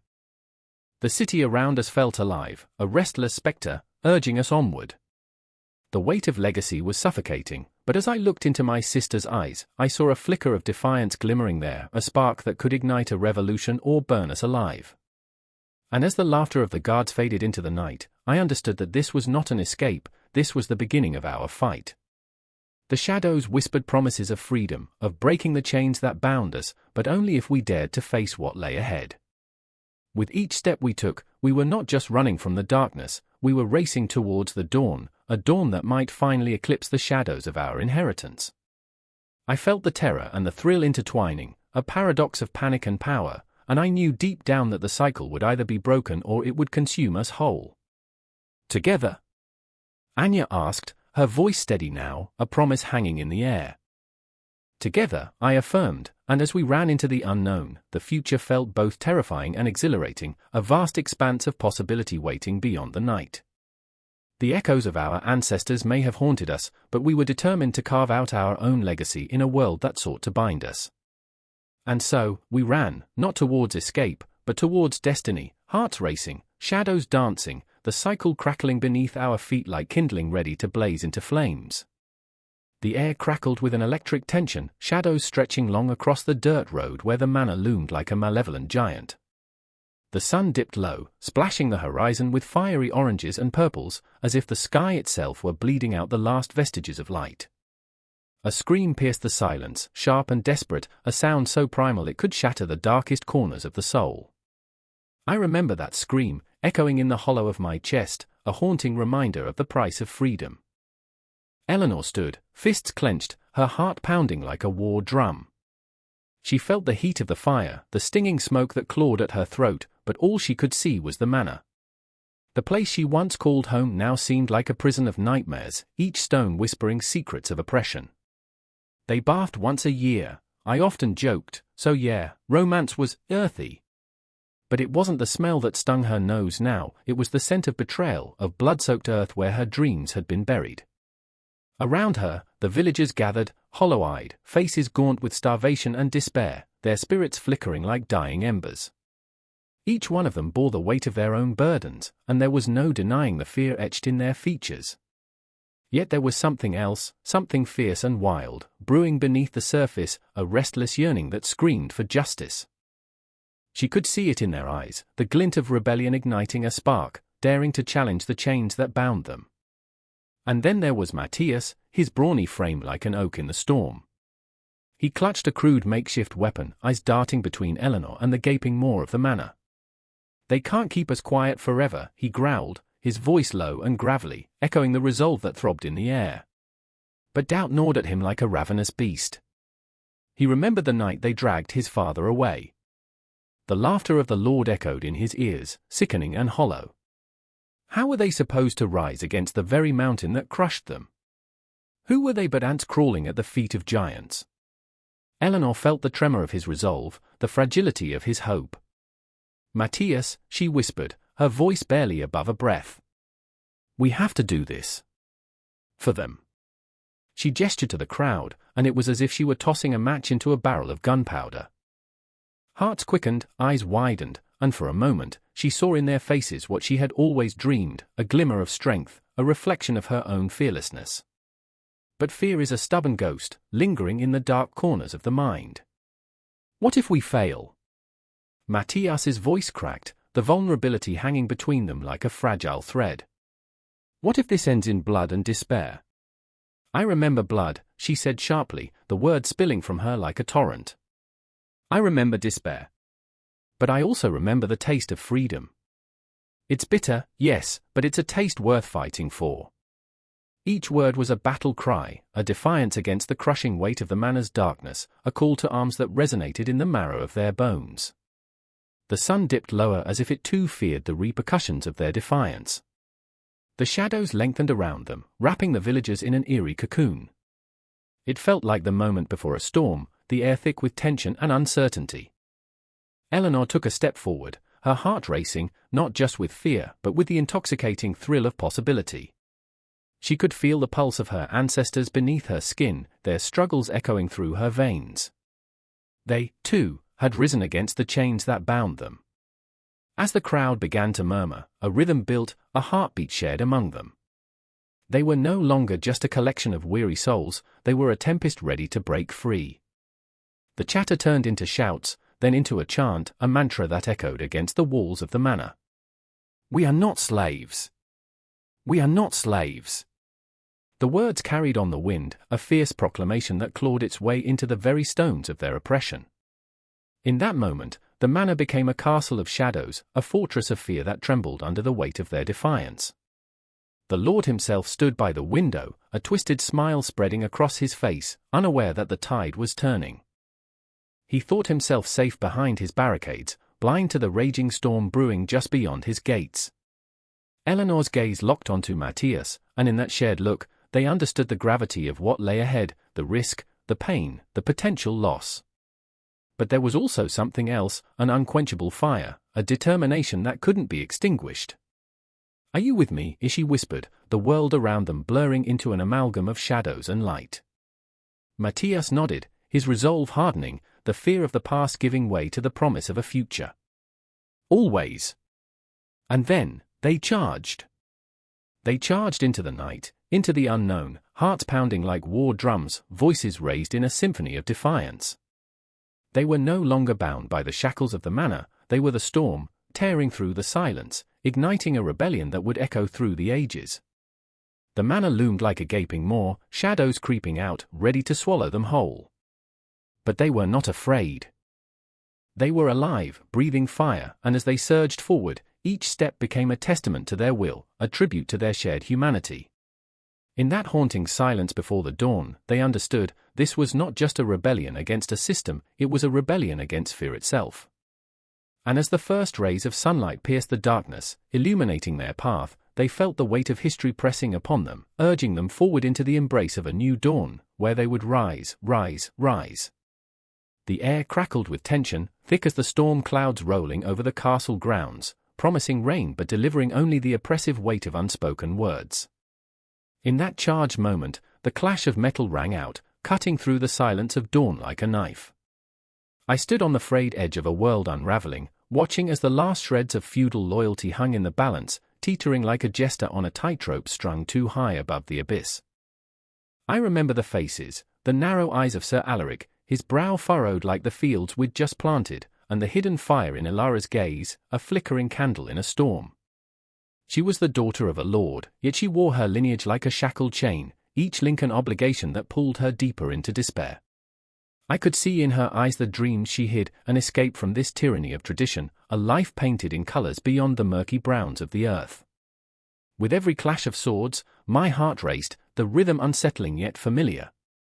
My blood thrummed in time with the chaos, a reminder that loyalty could be a burden, but rebellion?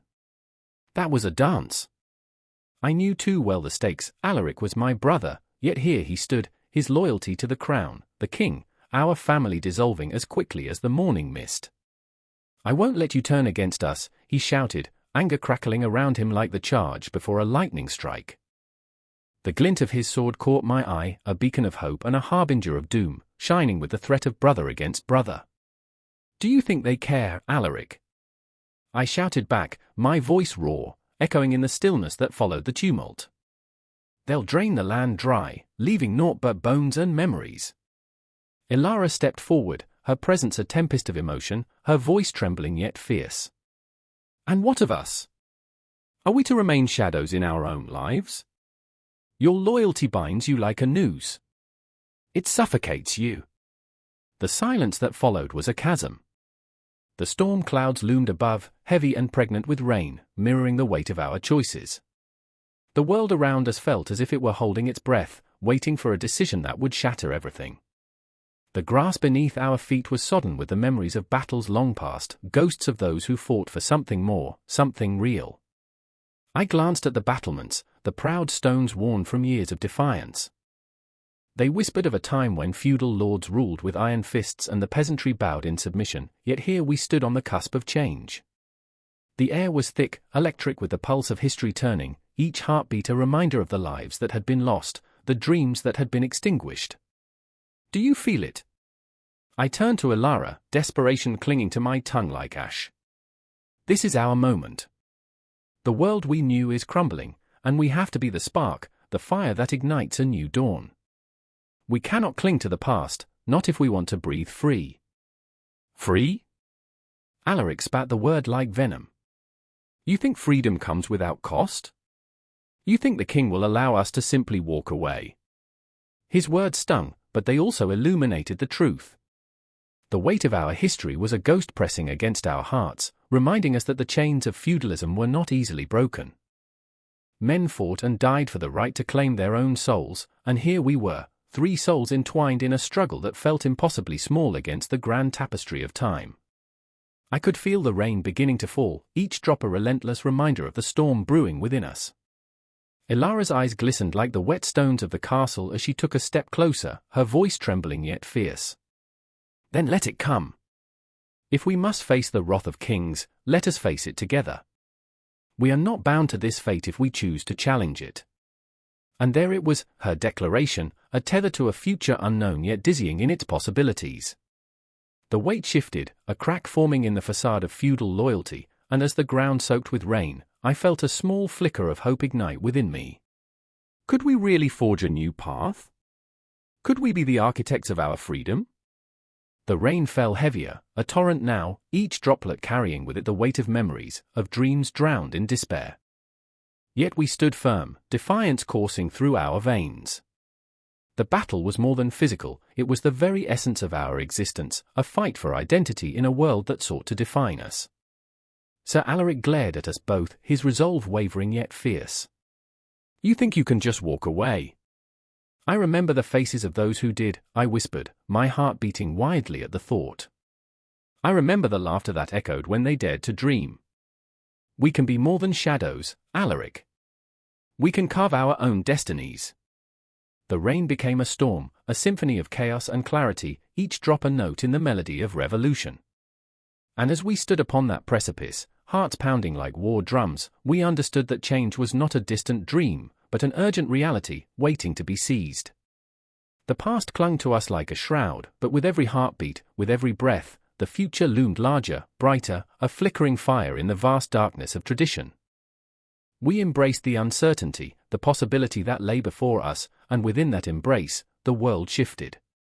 Time itself felt suspended, each second an eternity as the skies unleashed their fury, mirroring the turmoil within. The course of history trembled beneath the weight of our decisions, urging us forward into the unknown. We were on the cusp of change, and with each thunderous beat of the storm, we felt the pulse of a new era approaching, an awakening that promised to reshape the very fabric of our existence. And in that haunting, electric moment, I knew we were standing not just at the edge of our own lives but at the precipice of a world transforming before our eyes. The battle was not just ours, it was for every soul tethered to the past, every dreamer eager to break free. As the thunder roared, a chorus of ghosts joined us in our defiance, and we stepped forward into the storm, ready to meet whatever lay ahead.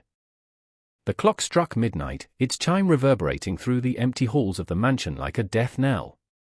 Shadows danced on the walls, flickering under the meager light of a single candle, casting long fingers of darkness that seemed to reach and claw, pulling closer the secrets that festered within. In that stillness, a sob broke the silence, a raw, ragged sound, echoing with heartache. I stood there, breath caught in my throat, feeling it rise like bile. Martha, the housemaid, crouched in a corner, her hands trembling as she clutched a frayed apron like a lifeline. Her face was pale, cheeks stained with tears, and her eyes, usually so bright with laughter, were now dull and hollow. "I remember the first time I walked through these doors," she whispered, voice trembling with the ghosts of her past. I thought I was stepping into a fairy tale. It felt like a punch to the gut, how her dreams had morphed into a haunting nightmare. How could a world built on the backs of servants be so heartless? I glanced at Thomas, the footman, leaning against the doorframe, arms crossed, a dark storm brewing in his eyes. He'd been the proud enforcer of the house, but now, anger twisted his mouth, turned it into a thin line. "You think they care? You think the lords and ladies see us? We're just shadows, Martha. Dust." His voice cut like glass, a reminder of the bitter truth that lay beneath the surface of their lives, lives that others lived with such ease, lives they never really knew. They were invisible, echoes in a grand symphony, playing notes that no one else could hear. I remember the feel of the cold wood against my back as I listened to them. The world beyond these walls was a distant hum, laughter, music, the clinking of glasses. The upper floors were alive with revelry while below, in the shadows, the servants toiled, ghostly figures in a story that was never theirs. It was a cruel irony, a bitter joke that tickled the back of my throat. Martha's eyes flicked to me, searching for something, a flicker of understanding, perhaps. "They bathe once a year," she said, a wry smile breaking through her sorrow. "So yeah, romance was earthy." The absurdity of it fluttered in the air like a moth drawn to the flame, a momentary escape from the despair that clung to us like a heavy fog. Laughter erupted from somewhere above, and we exchanged a glance, a shared acknowledgement of our place in this twisted hierarchy. Thomas's snort broke the tension. "Romance? What's that? A luxury we can't afford." His words dripped with bitterness, but there was a fire in his eyes, something that stirred like a tempest waiting to break free. I could feel the weight of his frustration, the deep-seated anger simmering just beneath the surface, ready to erupt at any moment. I wanted to reach out, to grasp his arm and tell him he wasn't alone, that I was with him in this fight against the unseen chains that bound us to this life. And then, silence fell again, thick and choking. It wrapped around us, squeezing the breath from our lungs. I could hear the clock ticking, each second a reminder of the world outside, of the lives we could never touch. "I used to dream of escaping," Martha said softly, the light catching the edges of her tear-stained face. "To run away, be free. But now I can't even imagine what that would be like." Her words hung in the air, a haunting reminder of dreams crushed beneath the weight of reality. The shadows shifted, and I felt the chill of fear crawl up my spine. What if we stayed here forever? What if we were nothing more than whispers in the dark, fading into oblivion like the dust that settled on forgotten furniture? "Do you think they ever think about us?" I asked, my voice cracking. "Do they even know our names?" The question hung heavy, a lead weight in the silence, begging for an answer that never came. Martha shook her head, her resolve breaking. "They see us as furniture. Useful, but only if we're polished and pretty." Her laughter was a brittle thing, sharp, yet hollow. It echoed against the walls, bouncing back with mocking cruelty. Thomas pushed off the wall, his frustration boiling over. "We're not furniture. We're flesh and blood." His voice thundered through the mansion, shaking the very foundations of their world. A moment stretched, taut as a bowstring, before the gravity of his words sank in. I could see the way Martha's shoulders jerked, the way hope flickered in her eyes for just a second before reality crashed down around us like an avalanche. "What do we do?" she whispered, small and fragile, the question tremulous. A shadow passed over Thomas's face, the weight of their lives pressing down like the very roof above us. "We fight," he replied, the conviction in his voice pulling us taut like a string ready to snap. "We fight until they see us." The determination in his voice wrapped around me like a warm blanket against the cold. I felt the embers of rebellion ignite deep within. Here we were, 3 souls caught in a web of societal disdain, yet we were alive, full of dreams and fears, hearts beating in defiance. Outside, the moon hung low, casting its silver light through the window, illuminating our broken spirits, reminding us that even in darkness, there was light. I could almost taste the freedom, like rain on parched earth, the promise of change filling the air with a sweet tang. And just like that, with a single heartbeat, the world shifted. Each of us, flawed and battered, stood at the precipice of something grand. The struggle was palpable, vibrating in the air around us, like the tension before a storm. In that moment, I surrendered to the chaos, the weight of our collective pain and hope crashing over me like waves against a rocky shore. Our stories were tangled, raw, but they were ours, and we would not be silenced. The clock ticked on, relentless, each tick a reminder that time was slipping away, and with it, the chance for change. The shadows whispered secrets, taunting us with the knowledge that we were more than invisible. We were a force waiting to be reckoned with, hearts beating as one in the face of despair. And as the world outside clamored on, we prepared to rise, unyielding, unbroken, into the light. The clock struck midnight, a sound both ominous and strangely liberating, echoing through the crumbling walls of a forgotten manor. Outside, the wind howled, rattling the shutters like desperate souls seeking refuge. Inside, Lena crouched in the shadows, heart pounding like a drum of war, as memories clawed at her, a legacy of chains wrapped tight around her heart. She remembered her grandmother's tales, whispered by flickering candlelight, stories of serfs tethered to the land, their lives snuffed out under the weight of obligation, their dreams buried deeper than the roots of the ancient oaks surrounding their once glorious estate. "Do you feel it?" she murmured to herself, biting back the tears. The ghost of 1,000 lives, their pain thrumming beneath the earth. It was all so palpable, yet so far removed. In the flickering light, she could see the specters of her ancestors, their faces twisted in sorrow and rage. And there was Vasil, her brother, pacing the room in a frenzy, a tempest of emotion. He held the weight of their family's legacy as if it were a boulder on his back, each step echoing the unyielding demands of a society still shackled by the ghosts of serfdom. "Lena, you have to see," he urged, voice trembling with fervor. "It's all around us. The people are restless." His eyes darted to the window, as if he expected to see the very spirits of the downtrodden rise up from the soil. Each word he spoke cut through her, both a plea and a threat. "Restless?" Or simply resigned, she shot back, the bitterness stinging her tongue. "What do you know of their plight? You sit in a warm room, while they toil in the fields, their hands raw and their dreams crushed." But in her heart, she felt the tremors of truth. The air crackled with tension, thick with the history of 1,000 broken backs, and the walls themselves seemed to lean in, straining to hear her answer. The night pressed on, heavy with the weight of what once was and what could never be again. She remembered the stories, not just her grandmother's, but the tales whispered among the kitchen maids, the old men by the fireside, each one a thread in the tapestry of their shared existence, each voice a note in the haunting melody of suffering. They bathed once a year. So yeah, romance was earthy, she had joked, but there was no laughter now, only the suffocating silence of the manor, its ghosts swirling around her, watching, waiting. Vasil's hand clenched into a fist, the knuckles white against the dim glow. "It's time to rise," he proclaimed, an echo of fervor igniting his spirit. "To reclaim what's ours. The world is changing, Lena. Can't you feel it? The serfs are rising up. The chains are rusting."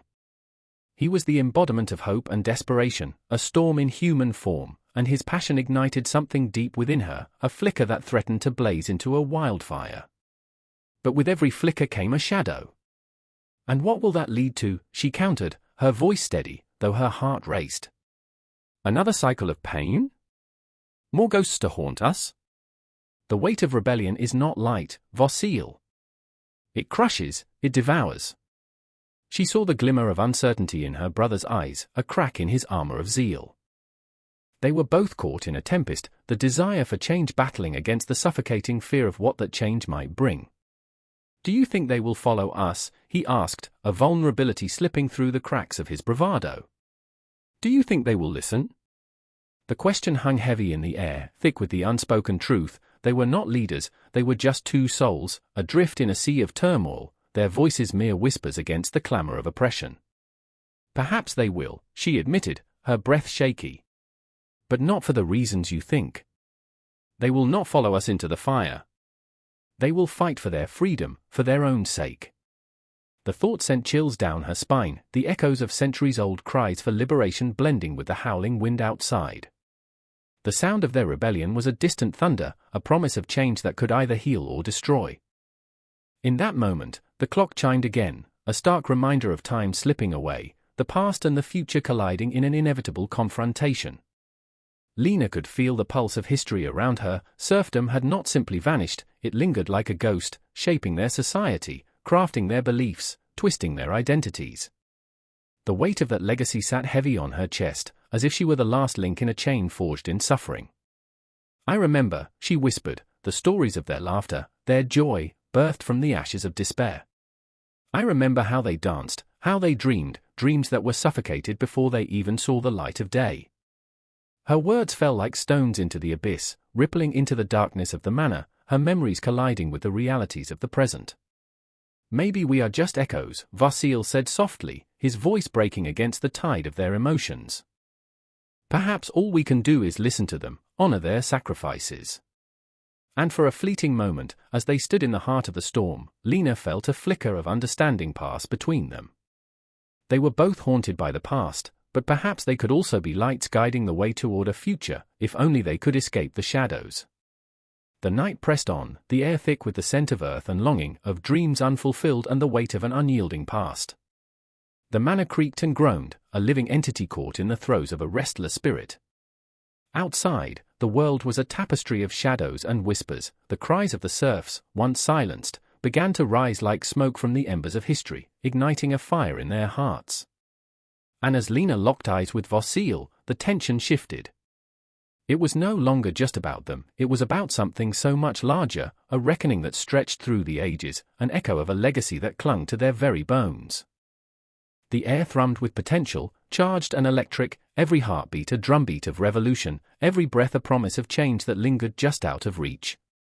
In that moment, the line between past and present blurred, shadows danced with forgotten dreams, and the legacy of serfdom loomed like a spectre, both haunting and liberating, whispering the truth that reverberated through time. As they stood on the precipice of what was to come, the world waiting with bated breath.